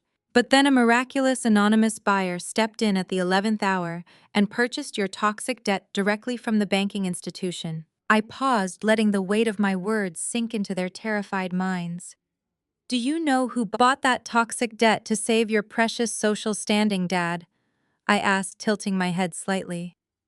Do you know who quietly paid off the bank to ensure you and Mom could continue hosting your lavish dinner parties and pretending to be part of the wealthy elite? David slowly raised his head, his eyes filling with tears of ultimate defeat. He knew, he had always known deep down that his salvation had come from the very daughter he had spent his entire life trying to diminish. He had just chosen to live in denial, rather than acknowledge his massive failure. It was me, I stated, the absolute truth ringing out like a final death knell. I bought the debt. I paid off the bank. I secured the mortgage through my private holding company because I foolishly believed that protecting the dignity of this family was my primary duty. Vivian let out a long, trembling gasp, stumbling backward as her legs threatened to give out completely. The illusion of her wealth, her status, and her entire identity had just been violently stripped away, leaving her with absolutely nothing but the crushing reality of her own poverty. She looked at me with an expression of pure, unadulterated horror, finally understanding the true magnitude of the mistake she had made when she decided to strike my face in public. She had just assaulted her only landlord. I reached into my designer handbag, my movements calm and methodical. I bypassed the spare keys and the makeup, pulling out a crisp, thickly folded legal document stamped with the official seal of the county court. I walked directly up to my mother, who was still shaking uncontrollably. I own the deed to that mansion, Vivian, I said, dropping the heavy title of mother from my vocabulary entirely. You do not own a single brick, a single window, or a single blade of grass on that property. You are nothing but a non-paying tenant living under my roof by my grace alone. I held the document out and simply let it go. The heavy paper fell through the air and landed squarely into her champagne-soaked hands. She stared down at the formal eviction notice as if it were a venomous snake ready to strike. And because of that slap, I continued, my voice completely devoid of any remaining warmth or sympathy. Your grace period is officially over. You and David and your precious golden child have exactly 48 hours to vacate my property. I stepped closer, forcing her to look up into my eyes. If there is a single piece of your luggage left in that house by 8 o'clock on Monday morning, I will have my private security team throw it directly into the street. You will leave the keys on the kitchen counter, and you will walk out the front door with nothing but the clothes on your backs. You wanted me entirely exiled from this family, and I am granting you your wish. The collective reaction of the elite guests was immediate and utterly devastating. The polite whispers that had been circling the room suddenly evolved into audible murmurs of profound disgust. The wealthy pastors, the prominent sorority sisters, and the influential politicians who had previously admired my parents were now looking at them with expressions of intense revulsion. The realization that the family was entirely broke, that their entire existence was a fraudulent performance funded by the daughter they abused, cemented their total social exile. I watched as the closest friends of my mother physically turned their chairs away from the head table, deliberately breaking eye contact. They were creating an invisible barrier separating themselves from the contagious failure of my family. In the high society of Atlanta, financial ruin was the ultimate unforgivable sin, and my parents had just been exposed as the poorest people in the room. The prestigious facade was permanently broken, and the stunned silence of the ballroom was entirely replaced by the brutal, suffocating reality of their absolute ruin. The heavy silence that had suffocated the grand ballroom finally broke, shattering into a million pieces of toxic whispered gossip. My mother Vivian stood trembling in the center of the room, the crisp eviction notice still clutched in her shaking hands. The crushing reality of her sudden absolute poverty was settling over her like a physical weight, but her obsession with her social standing was a disease she could not easily shake. She forced a rigid, unnatural smile onto her face and turned toward the table where the national president of her prestigious sorority was sitting. She refused to accept that her reign over the Atlanta high society had just come to a violent and permanent end. Vivian took a desperate, stumbling step forward, her custom silk gown rustling loudly in the quiet space. She reached out her hands, trying to grasp the arm of her oldest and wealthiest friend in the city. She let out a high-pitched, nervous laugh that sounded more like a dry heave of sheer panic. She told the women that it was all just a terrible misunderstanding and that her eldest daughter was simply having a dramatic mental breakdown from the stress of the wedding planning. She begged them not to listen to my ridiculous lies, claiming that our family wealth was perfectly secure and that the eviction notice was just a fabricated prop meant to cause a scene. She pleaded for them to remember all the charity galas she had hosted and all the money she had donated to their various causes over the decades. But the elite Black women of Atlanta society do not tolerate financial fraud, and they certainly do not associate with the stench of public bankruptcy. As Vivian reached out to touch the shoulder of her sorority sister, the woman physically recoiled, pulling away so fast her chair scraped loudly against the marble floor. She stood up abruptly, pulling her expensive silk shawl tightly around her shoulders, and looked at my mother with an expression of pure, unadulterated disgust.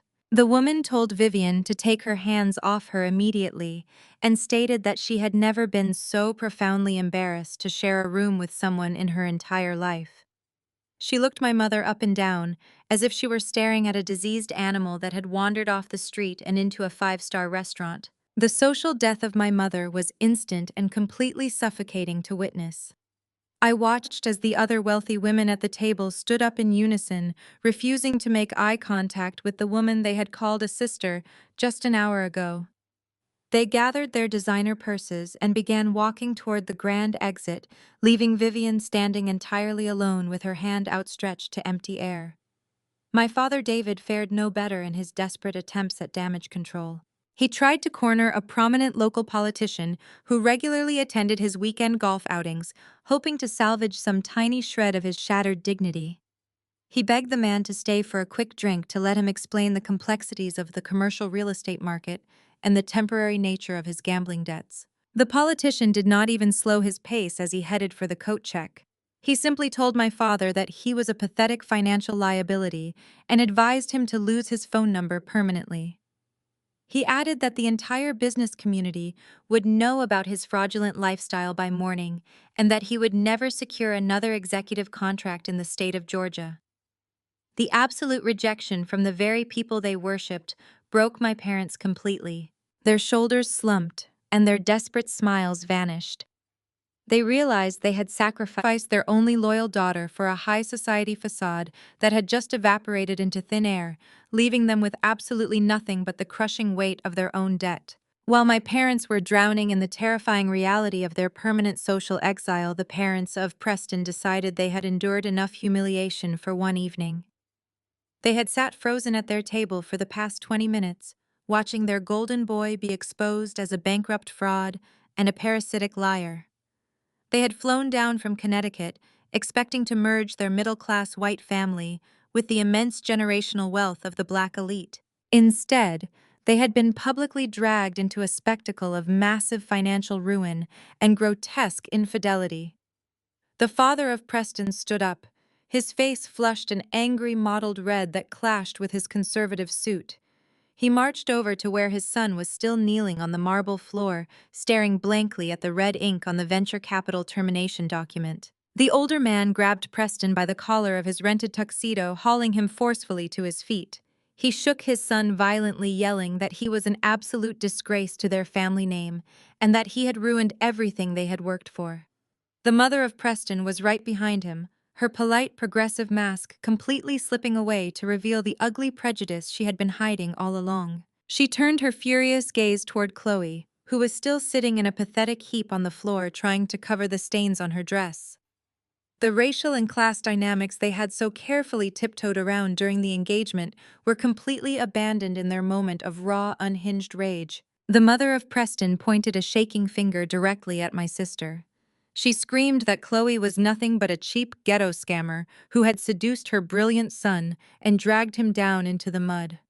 She yelled that Chloe had faked a pregnancy to trap a vulnerable man and steal his non-existent wealth, proving that she was exactly the kind of trash they always feared Preston would attract. Chloe looked up, her face streaked with ruined makeup and tears, attempting to defend herself against the verbal assault, but the mother of Preston did not let her speak.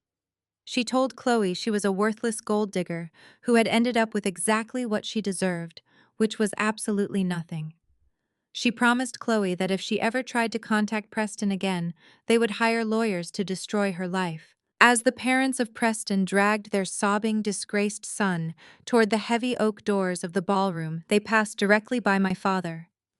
The father of Preston stopped for a brief second, looking David up and down with an expression of pure contempt. He leaned forward and spat directly onto the polished leather shoes of my father, a final gesture of total disrespect, before shoving his way out of the country club. David did not even try to defend himself or wipe the spit away. He just stood there, staring down at his ruined shoes, a broken and pathetic man who had lost his entire world. Chloe was left sitting alone in a growing puddle of spilled red wine, sobbing uncontrollably as the dark liquid seeped deep into the fabric of her ruined designer dress. She had lost her wealthy fiancé, her golden child status, and her luxurious future, all in the span of 30 minutes. I stood perfectly still, watching the magnificent destruction of the people who had tried to break me for over 3 decades. I did not feel a single ounce of pity for any of them. I did not feel the familiar heavy guilt that my parents had always conditioned me to carry whenever they faced the consequences of their own terrible actions. I felt nothing but a profound, incredible sense of lightness spreading through my chest. The toxic roots that had been wrapped around my ankles, restricting my growth and draining my energy, were finally and permanently severed. I reached down and smoothed the lapels of my tailored crimson evening gown, adjusting the expensive fabric with meticulous calm. I picked up my designer clutch from the table, leaving the graphic photographs, the signed bankruptcy document, and the eviction notice resting in the center of the wreckage as a monument to their greed. I turned my back on my sobbing sister, my trembling mother, and my shattered father. I walked toward the grand exit of the ballroom, my heels clicking sharply against the polished marble floor. The rhythmic sound echoed through the thinning crowd like a metronome counting down the final seconds of my lifelong imprisonment. The remaining guests parted from me silently, stepping aside to let me pass without a single word of protest. No one tried to stop me. No one offered meaningless platitudes or fake sympathy. They simply watched me walk away with a mixture of deep fear and profound respect. They knew they had just witnessed a masterclass in absolute retaliation. I pushed through the heavy glass doors of the country club and stepped out into the warm, humid air of the Atlanta night. The valet had already brought my vehicle around, having been alerted by my security team. My private chauffeured Rolls-Royce was idling quietly at the curb, its sleek black exterior gleaming under the amber glow of the streetlights. My driver opened the rear door for me with a polite nod, completely unfazed by the dramatic exodus occurring inside the building. I slid into the luxurious leather seat, and the heavy door closed with a solid, reassuring thud, shutting out the noise and the chaos of my former life forever. As the car smoothly pulled away from the country club and merged onto the quiet, tree-lined streets of Buckhead, I reached into the chilled compartment beside my seat. I pulled out a fresh bottle of vintage champagne and poured myself a tall, bubbling glass. I leaned my head back against the soft leather, taking a slow, deliberate sip as the cool liquid coated my throat. I looked out the tinted window, watching the glittering lights of the Atlanta skyline blur past me in the darkness. I did not shed a single tear for the wedding I had lost or the family I had just destroyed. I felt absolutely zero heartbreak over losing a man who was never worthy of my time. I only felt the pure, unadulterated high of total freedom coursing through my veins. I had protected my financial empire, and I had finally reclaimed my soul from the people who wanted to drain it dry. I spent the entire ride back to my penthouse, enjoying the beautiful silence of a life that finally belonged entirely to me. I walked through the massive double doors of my home, admiring the pristine empty space where the cheap belongings of Preston used to sit. The air smelled clean and crisp, no longer tainted by his presence. I took a long hot shower, washing away the remnants of the country club, and slipped into my most comfortable silk pajamas. I fell asleep almost instantly, resting peacefully for the first time in months. But the peace of the night was always destined to be temporary. The wounded animals I had left behind in that ballroom were not going to simply accept their public execution without a fight. When the sun rose over the city the next morning, illuminating the pristine white walls of my bedroom, my phone began to vibrate violently against my nightstand. The screen lit up with dozens of frantic notifications completely flooding my locked display. The villains were waking up from their shock, and they were desperately attempting to launch a counterattack against the woman who had ruined their lives. The morning sun poured through the floor-to-ceiling windows of my penthouse. The light hit the polished hardwood floors where Preston used to leave his expensive shoes. I stretched my arms, feeling a profound sense of lightness. My phone was resting on the marble nightstand. It had been vibrating constantly since I woke up. I did not feel any anxiety. I knew exactly what was happening. Desperate people always follow a predictable pattern. When they lose control over you in private, they try to control how others perceive you in public. I sat up and unlocked my screen. The notifications were flooding in from every social media platform. My public relations manager had already sent me a detailed brief. Preston had decided to launch his counterattack on the platform where he felt most powerful. He went to his professional network. I opened the application and found his lengthy post. He had tagged my venture capital firm directly. He wrote a desperate fabricated story aimed at the technology community. He claimed that I was a predatory investor who used unethical tactics to steal companies from hard-working founders. He wrote that he had walked away from our engagement because he discovered my supposed corrupt business practices. He painted himself as a martyr who was willing to lose everything just to maintain his moral integrity. He urged other startup founders to avoid my firm at all costs, warning them that I would deliberately bankrupt them and steal their intellectual property. It was a pathetic attempt to save his shattered ego. He wanted the business world to view his sudden financial collapse as a noble sacrifice, rather than the result of his own gross incompetence and infidelity. He wrote about his grand vision for the future of logistics and how my cold, demanding nature had stifled his creative genius. The comments under his post were a mix of shocked industry professionals and his loyal fraternity brothers offering him their blind support. They praised him for standing up to a toxic corporate entity. They had no idea they were cheering for a man who had completely bankrupted his own company through pure negligence. But Preston was not the only one trying to control the narrative.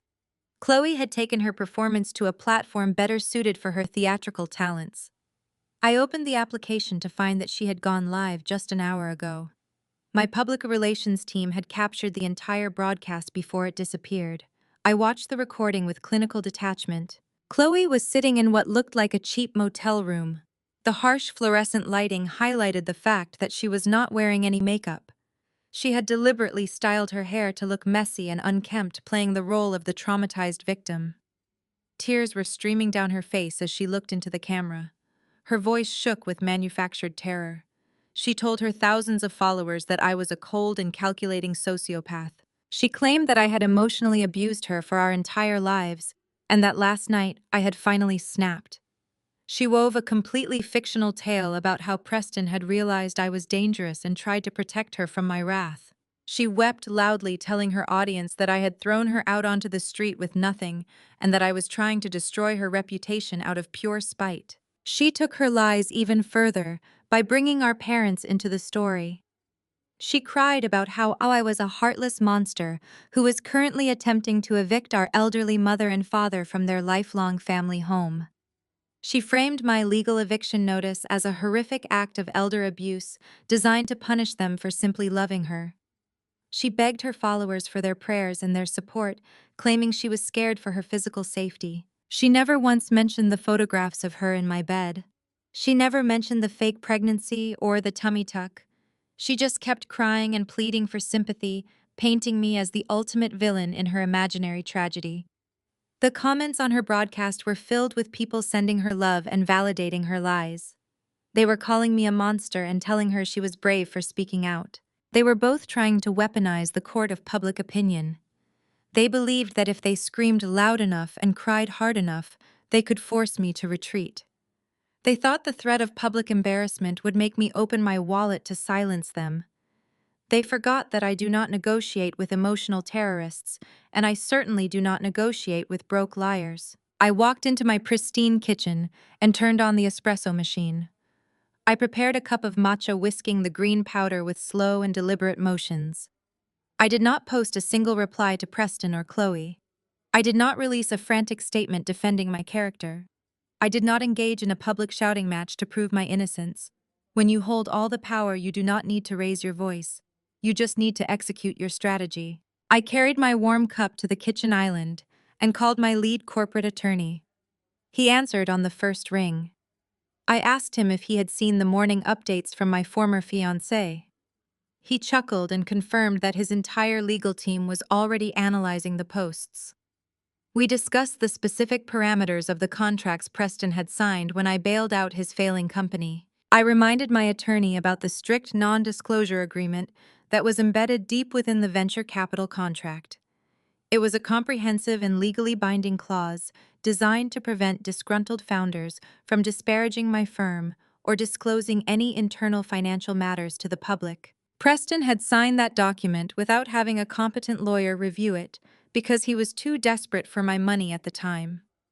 By tagging my firm and making false claims about my business practices, he had handed me the exact weapon I needed to completely finish him off. I gave my attorney the authorization to proceed with maximum hostility. I told him I wanted the lawsuit filed and executed before my matcha grew cold. Within 2 hours, my legal team delivered a massive lawsuit directly to the cheap motel where Preston and Chloe were hiding. They sued him for $10 million for gross defamation and direct breach of his non-disclosure agreement. But a massive lawsuit alone was not enough to satisfy my need for absolute justice. I wanted him to feel the immediate suffocating reality of his reckless actions. My legal team filed an emergency motion with a federal judge demonstrating that Preston was an active flight risk who was attempting to sabotage a major financial institution with malicious and entirely fabricated lies. The judge granted the emergency injunction without a single moment of hesitation. The order was sent directly to every major banking institution in the state of Georgia. Every single personal bank account, checking account, and hidden savings account attached to the name of Preston was instantly and entirely frozen. He could not withdraw a single dollar. He could not buy a cup of coffee. He could not even pay for another night at that miserable roadside motel. I sat at my kitchen island, imagining the exact moment he realized what had happened. I pictured him standing at the front desk of the motel, trying to extend their stay, feeling his stomach drop when the clerk told him his premium credit card was declined.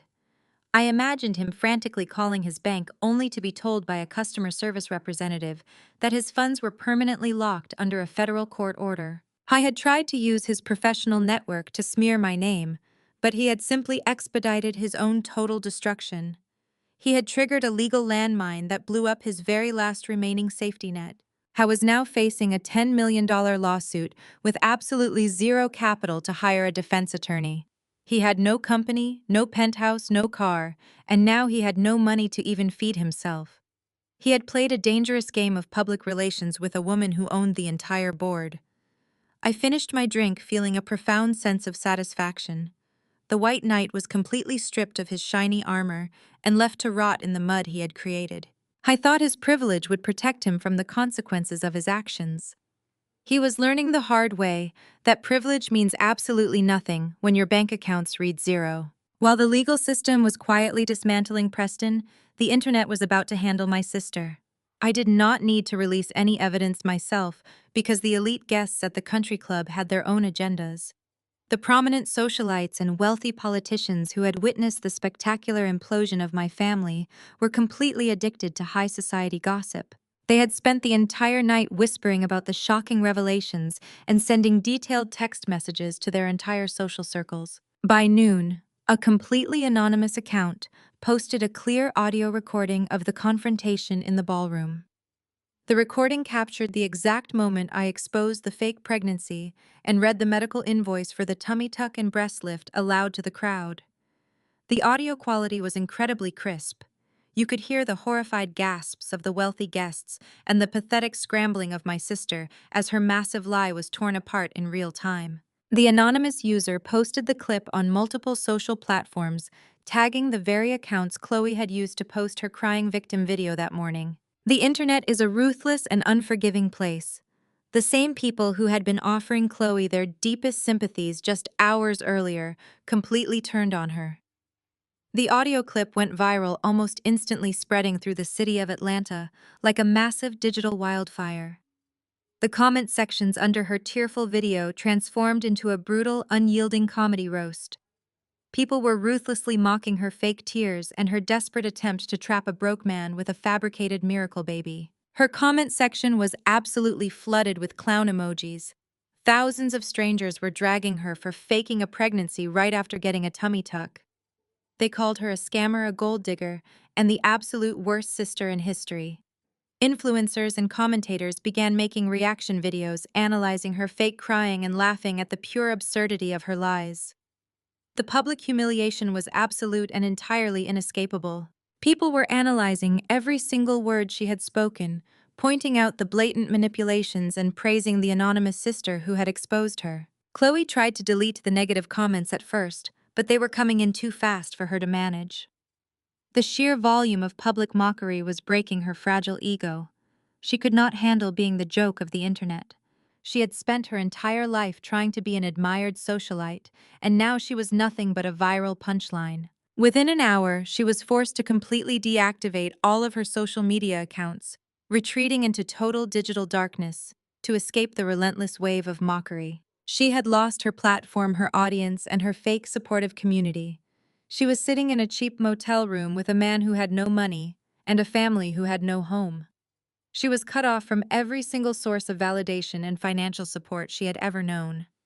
She had tried to steal my life, but all she had accomplished was securing her own absolute misery.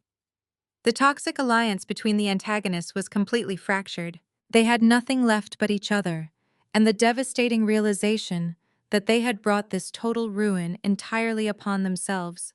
The suffocating reality of total financial ruin finally settled over the cheap roadside motel room where Preston and Chloe had sought refuge. The morning light filtered through the stained and yellowing curtains, highlighting the absolute misery of their situation. Preston sat on the edge of the sagging mattress, staring at the screen of his phone with a blank and terrified expression. I had just spent the last 2 hours calling every single banking institution and private wealth manager. He knew, trying to find a loophole in the federal injunction that had frozen his assets. Every single call ended the exact same way, with a cold customer service representative explaining that his accounts were indefinitely locked under a $10 million defamation lawsuit. He had absolutely zero access to his trust fund, his corporate accounts, or his personal savings. He could not even afford to extend their stay at the miserable motel for another 24 hours. The realization that he was entirely destitute finally broke his fragile white knight complex into a million irreparable pieces. He slowly lifted his head and looked at Chloe. She was sitting at the small laminate desk, staring blankly at the peeling wallpaper.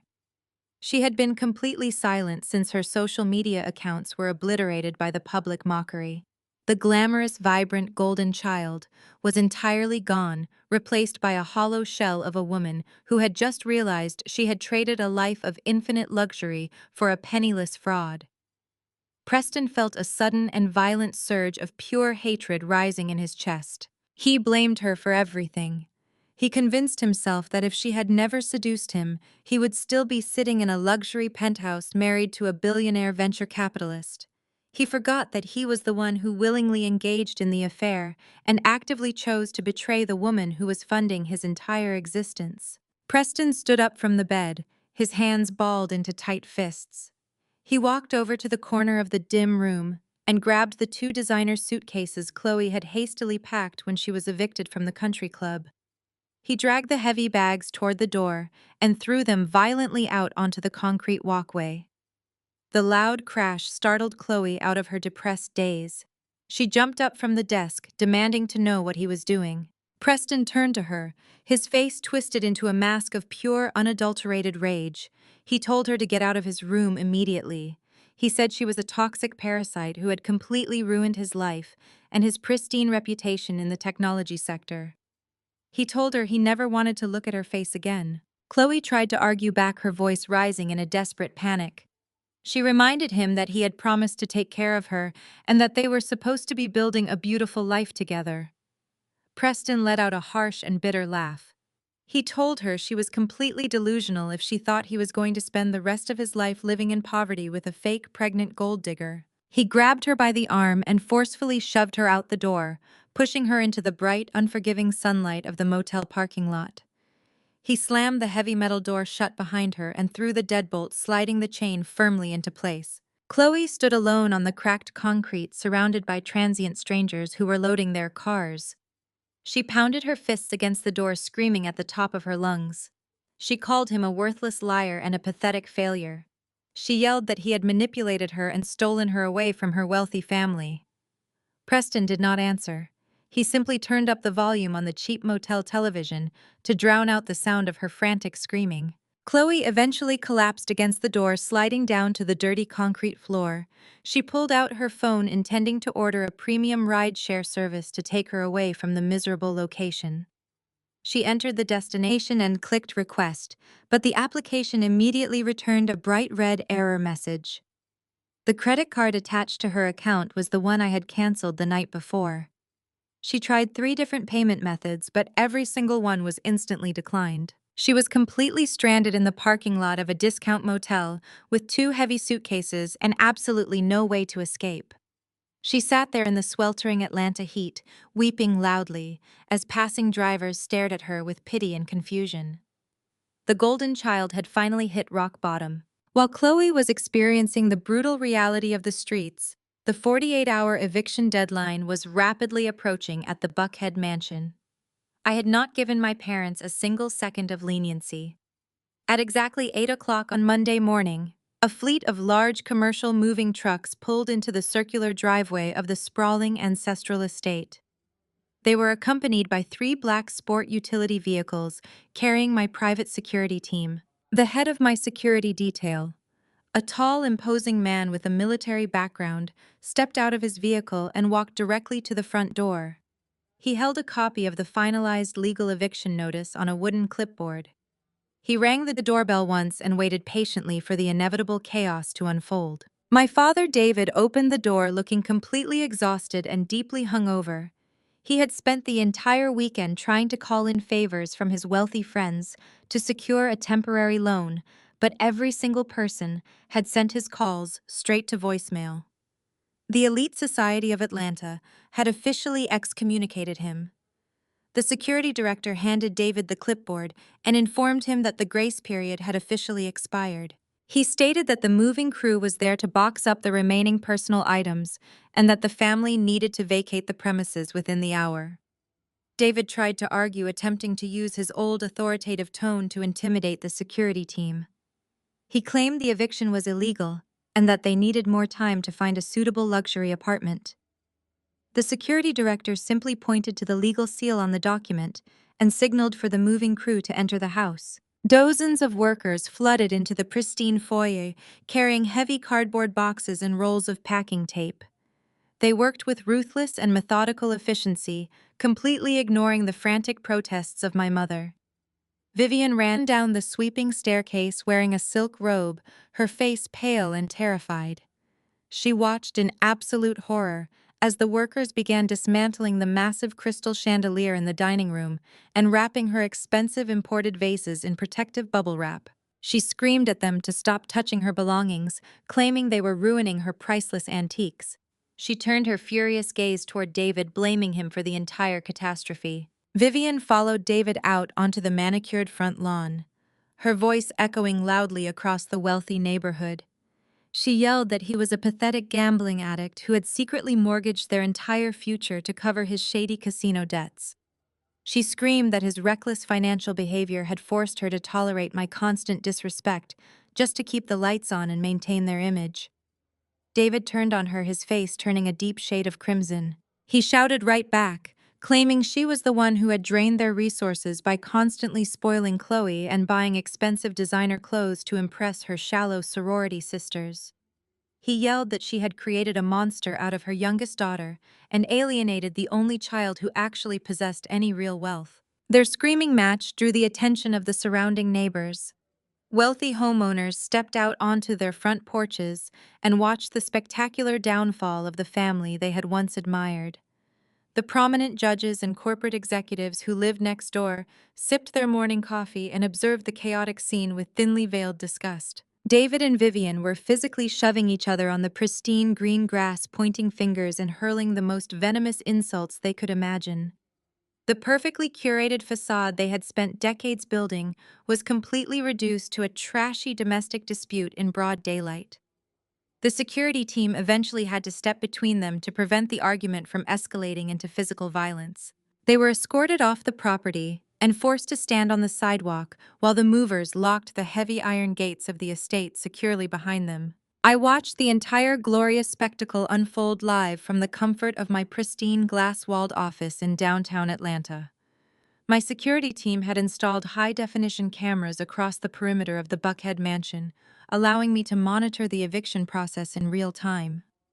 I sat behind my massive mahogany desk, sipping a glass of sparkling water as I observed my parents fighting on the front lawn. I did not feel a single drop of sadness or guilt as I watched them being escorted off the property I rightfully owned. I only felt a profound and absolute sense of closure settling deep into my bones. The toxic roots that had plagued my existence for 31 years were finally pulled out of the soil and left to wither in the sun. I had spent my entire life trying to earn their respect by becoming the most successful venture capitalist in the city, but I had finally realized that their respect was completely worthless. They were nothing more than shallow parasites who worshipped social status above their own flesh and blood. Watching them lose the very thing they valued most was the ultimate form of natural justice. The mansion was no longer a symbol of my emotional captivity. It was simply another profitable asset added to my expansive real estate portfolio. I leaned back in my ergonomic leather chair and turned off the camera feed. The silence in my office was beautiful and completely undisturbed. I knew exactly what would happen next. My parents and my sister had exhausted every single option available to them. They had burned their bridges with the elite society of Atlanta. They had lost their primary source of income, and they had absolutely zero assets left to their names. They were completely cut off from the luxurious world they believed they were entitled to inhabit. The realization that they had nowhere left to go and no one left to exploit was slowly settling over them like a thick, suffocating blanket. The arrogance and entitlement that had fueled their behavior for decades was entirely stripped away, leaving behind nothing but pure, unadulterated desperation. They were standing on the edge of total ruin, and they knew there was only one person left in the entire world who had the power to save them.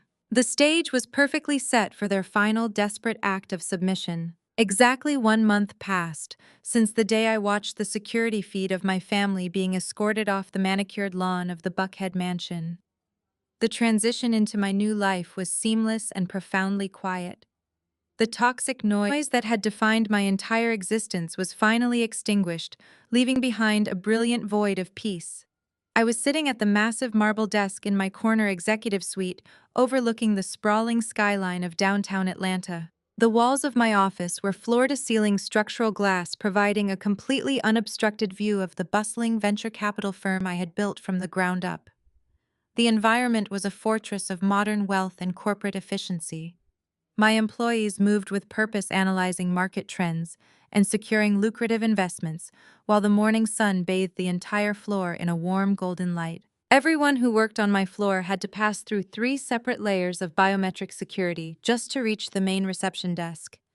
I designed the space to be impenetrable, guarding my peace with the same ruthless efficiency I applied to my corporate acquisitions. I was reviewing a complex term sheet for a new technology merger when a sudden commotion broke the serene silence of the executive floor. My lead assistant, a sharp woman who handled my daily operations with flawless precision, stood up abruptly from her desk outside my glass wall. She was gesturing frantically toward the private elevator bank, her usual composed demeanor entirely shattered.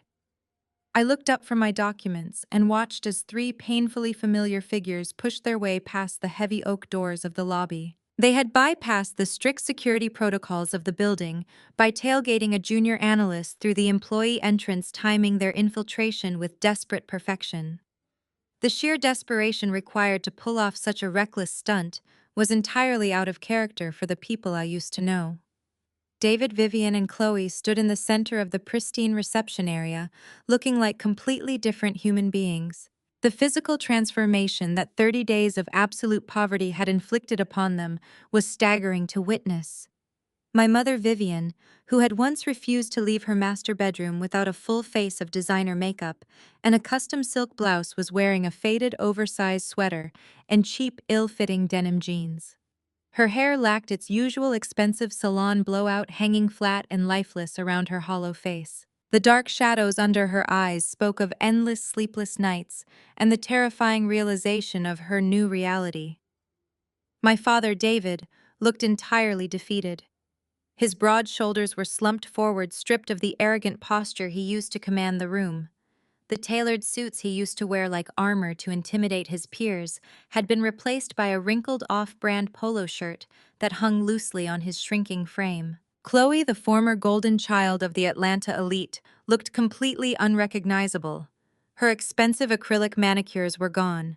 Her skin looked exhausted, and she was carrying a cheap canvas tote bag instead of her usual imported leather purse.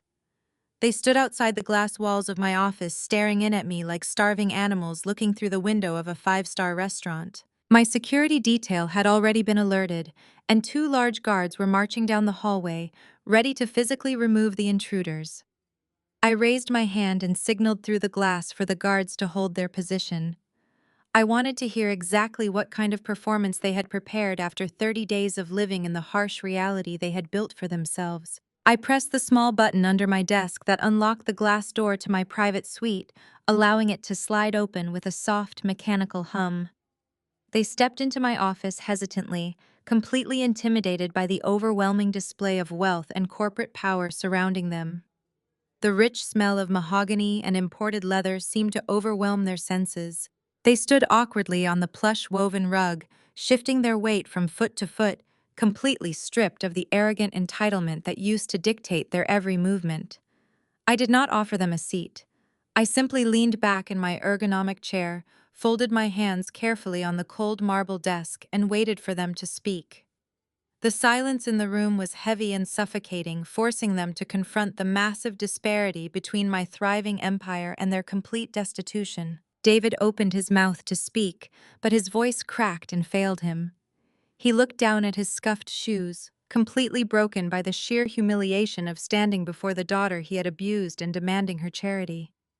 The power dynamic had completely inverted, and the crushing weight of their absolute failure was suffocating them in real time. Vivian could no longer contain the overwhelming panic that had been festering inside her for the past 4 weeks. The crushing pressure of living outside the elite social circle had completely broken her fragile ego. She stumbled forward, her legs completely giving out beneath her as she approached the center of the room. The former queen of the Atlanta high society dropped heavily to her knees, right on the floor of my office. She pressed her trembling hands together in front of her chest and began to weep. These were not the theatrical, calculated tears she used to deploy to manipulate her wealthy sorority sisters during charity luncheons. These were the visceral, ugly tears of a desperate woman who had finally hit absolute rock bottom. She sobbed loudly, her voice echoing against the cold glass walls of the suite. She cried out that they were living in a tiny, roach-infested apartment in the most dangerous section of South Atlanta. She described the sheer terror of hearing police sirens and gunshots outside their thin windows at night, emphasizing how far they had fallen from the manicured lawns of Buckhead. She detailed the daily humiliation of having to count pennies just to afford basic groceries and riding the public bus because their luxury vehicles had been repossessed. She gestured wildly toward Chloe, who was standing near the door with her head bowed in deep shame, avoiding my gaze entirely. Vivian wailed that her precious golden child was now working the graveyard shift at a filthy 24-hour diner just to help them keep the electricity turned on. She cried about how Chloe had to scrub thick grease off dirty plates and endure the crude insults of drunk customers while earning minimum wage to survive. The luxurious fantasy life they had expected Preston to provide was entirely replaced by the brutal, exhausting grind of working-class survival. Vivian crawled forward on her knees, reaching out to grab the sharp edge of my marble desk, Her voice grew increasingly frantic and desperate as she attempted to deploy the ultimate emotional weapon against me. She looked up at me with streaming red eyes and pleaded for mercy based solely on our shared bloodline. She screamed that we were family, and that Black families are supposed to stick together no matter what hardships they face in this cruel world. She tried to weaponize generational trauma and cultural loyalty, hoping that the societal expectation of familial forgiveness would force me to open my bank accounts and save them. She begged me to remember the good times from my childhood, conveniently omitting the decades of severe emotional abuse and financial exploitation they had subjected me to. David finally found his voice, stepping forward to stand beside his kneeling wife. He told me that they had learned their lesson and that the past month had been a living hell of endless humiliation. He swore that they would do whatever I wanted and follow whatever strict rules I set if I would just allow them to move into one of my smaller rental properties and provide them with a modest living stipend. Chloe began to cry as well, begging me to forgive her for the vile betrayal with Preston. She claimed she was desperate and confused and that she never meant to hurt me. The three of them formed a pathetic chorus of pure desperation, using every single manipulative tactic they had ever learned to try and break through my emotional defenses. They genuinely believed that if they showed enough visible suffering and begged with enough intensity, I would eventually revert to the compliant, generous daughter they used to control so easily. They thought my humanity and my sense of duty would override my cold logic. They promised they would never ask for luxury again. They just wanted a safe place to sleep and a chance to prove they could be a real family. Their pleas filled the office, but the words sounded incredibly hollow and rehearsed. They were playing the roles of remorseful parents and a regretful sister, but the performance lacked any genuine accountability. They only lamented their current living conditions, never the treacherous actions that put them there. I looked down at the three broken people weeping uncontrollably in my pristine office.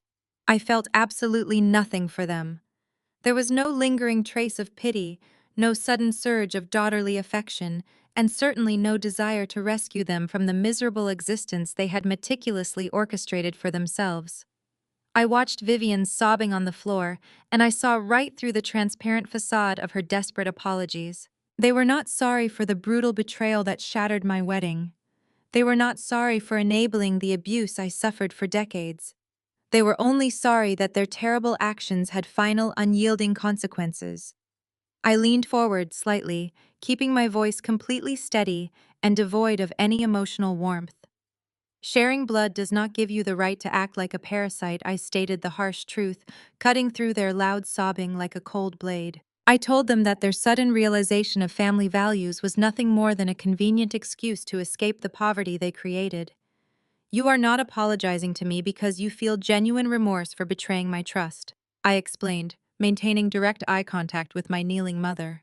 You are only apologizing right now because your credit cards declined, and you finally realize the world does not care about your existence when you have absolutely nothing of value to offer. I stood up from my desk, towering over the woman who used to make me feel so incredibly small. I told them that the universe had simply returned the exact dark energy they had put into it for 30 years.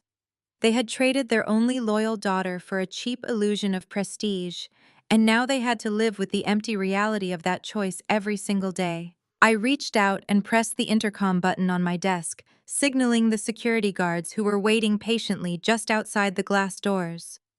The two large men entered the office immediately, stepping behind David and Chloe with imposing authority. I looked at the three of them one final time, cementing the image of their total defeat into my memory. Have a nice life, I said, my voice echoing with pure finality. Do not ever come back here. The security guards firmly grabbed their arms, lifting Vivian off the floor and dragging the loudly protesting family out of my executive suite. I watched through the glass walls as they were marched down the long hallway and shoved into the elevator, completely exiled from my world. I turned back to my desk and picked up the financial term sheet I had been reviewing, feeling nothing but the brilliant, quiet peace of an empire that stands completely alone. Exactly 1 year had passed since the day I watched my family being escorted out of my executive suite. The transition into this new chapter of my life was not just seamless, it was magnificent. My venture capital firm had completely doubled its assets under management. We closed 3 major acquisitions in the third quarter alone, solidifying my position as the most formidable investor in the city of Atlanta. I was no longer just a successful Black woman in a male-dominated industry. I was the absolute apex predator of the corporate ecosystem. I woke up on a crisp Tuesday morning feeling a profound and unshakable sense of peace. The sunlight poured through the floor-to-ceiling windows of my midtown penthouse, illuminating a space that had been entirely reborn. I had hired a completely new interior design team the day after I kicked Preston out. They stripped the apartment down to the concrete and rebuilt it from scratch. Every single piece of furniture, every rug, every trace of his mediocre old money aesthetic had been permanently erased and replaced with sleek modern elegance. The walls were painted a crisp, brilliant white, serving as a blank canvas for my growing collection of contemporary Black art. I walked across the heated marble floors of my master suite, breathing in the clean scent of fresh eucalyptus and cedar. There were no more passive-aggressive comments about my work schedule. There were no more subtle attempts to diminish my ambition. My home was a sanctuary of absolute tranquility. I moved into my massive custom closet and selected a tailored emerald green suit. I dressed with meticulous care, appreciating the flawless fit of the fabric. My reflection in the full-length mirror showed a woman who was thriving, vibrant, and completely untouchable. The heavy exhaustion that used to weigh down my shoulders had entirely vanished. The subtle lines of stress around my eyes were gone, replaced by the radiant glow of a woman who finally prioritized her own peace over the parasitic demands of her family. I stepped into my private elevator and descended to the waiting chauffeured vehicle below. As my driver navigated the busy morning traffic along Peachtree Street, I reviewed my schedule on my tablet. I had a board meeting at 10, an acquisition lunch at noon, and a mentorship seminar for young female entrepreneurs in the afternoon. I was pouring my energy into women who actually wanted to build empires instead of women who wanted to steal them. The business community in Atlanta had witnessed my ruthless efficiency during the fallout of my canceled wedding, and they responded with a deep, profound respect. I was no longer expected to shrink myself to make others comfortable. My firm was currently managing over $500 million in active funds. We were backing innovative startups and crushing competitors who failed to adapt. I had recently closed a massive deal acquiring a chain of luxury boutique hotels across the Southeast. The negotiations were fierce, but my mind was completely unclouded. I did not have to leave board meetings to deal with my mother calling about some trivial country club drama. I did not have to transfer funds to cover the gambling debts of my father. Every single dollar I earned was reinvested into my own vision.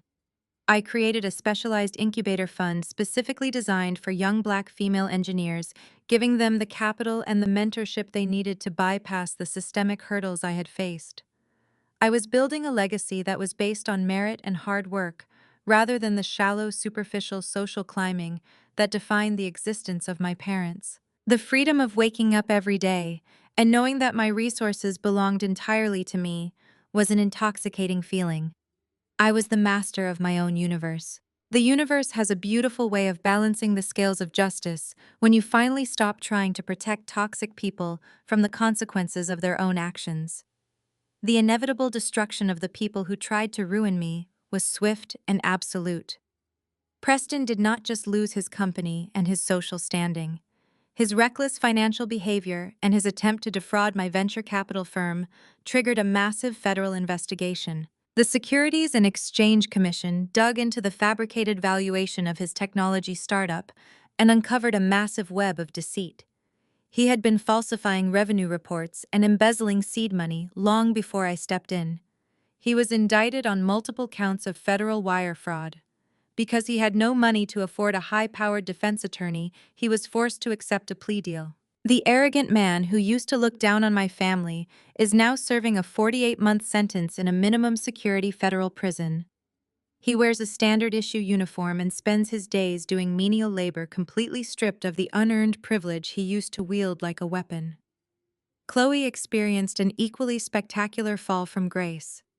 Stripped of my financial support and abandoned by her fraudulent white knight, She quickly spiraled into absolute desperation. She could not hold down a legitimate job because she believed she was too good for honest work. Last month, she made the local evening news. The former golden child of the Atlanta elite was caught on camera, attempting to shoplift designer handbags from a high-end boutique at Phipps Plaza. The security footage showed her crying and fighting with the loss prevention officers, exactly like a common criminal. She was arrested and charged with felony theft.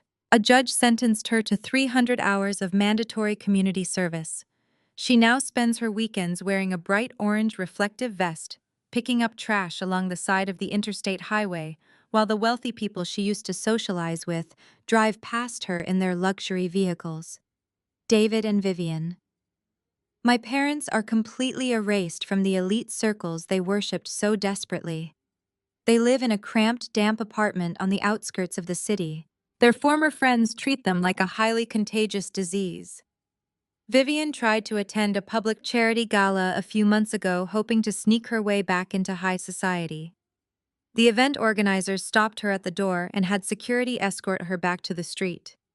She was publicly humiliated, forced to walk to the nearest bus stop in a cheap, outdated dress. David works part-time at a hardware store, his health failing and his arrogant pride completely broken.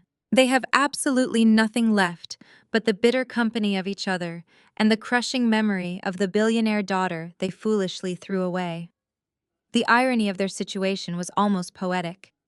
They had sacrificed their only loyalty to maintain an illusion of wealth, and now they were forced to live out their final years in the exact kind of poverty they had always mocked. They spend their days blaming each other for their total ruin. The grand Buckhead mansion they loved so much was renovated and sold by my holding company for a massive profit. A lovely family of doctors lives there now, completely unaware of the toxic history embedded in the walls. My parents are nothing but a cautionary tale, whispered about at country club brunches, a stark reminder of what happens when greed and vanity consume a family from the inside out. I stepped out of my executive office as the evening sun began to set, casting a brilliant array of orange and purple light across the sprawling Atlanta skyline. I took the private elevator up to the rooftop terrace of my corporate headquarters. The cool evening breeze swept across the open space, carrying the distant, energetic sounds of the thriving city below.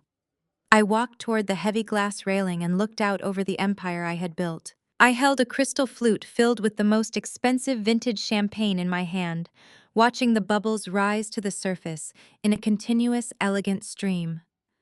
I took a slow, deliberate sip, feeling the crisp, cold liquid slide down my throat. For the first time in my 31 years of life, my mind was entirely clear. I used to believe that family was an unbreakable bond, an obligation that required infinite patience and endless sacrifice. I was taught that shedding my own blood to keep them warm was the ultimate expression of love. But standing here on top of the world, I realized the profound danger of that lie. Blood does not entitle anyone to drain your spirit. Biology does not grant someone a free pass to disrespect your boundaries, steal your peace, or sabotage your future. Sometimes the people who share your last name are the exact same people who are holding the match to burn your house down. I learned that in order to build an indestructible empire, you must first be willing to completely burn the toxic bridges to the ground. You have to strike the match yourself and watch the poisonous roots turn to ash. You cannot carry the dead weight of ungrateful people into a season of immense blessing. I had to lose a pathetic fiancé and a venomous family to finally meet the most powerful version of myself. I did not just survive the betrayal that was meant to destroy me. I weaponized their cruelty and used it to fortify my own kingdom. I turned their greed into my greatest advantage and their deception into the foundation of my absolute freedom. The girl who used to cry in her bedroom begging for her parents to simply notice her achievements was entirely dead. In her place stood a woman who dictated the movements of multi-million-dollar markets and commanded the respect of an entire city. I raised my champagne glass, holding it high against the glittering backdrop of the illuminated Atlanta skyline. I toasted to the empty spaces in my life that were once occupied by parasites. I toasted to the brilliant, ruthless clarity that only comes from total heartbreak. I did not just survive the storm they tried to drown me in.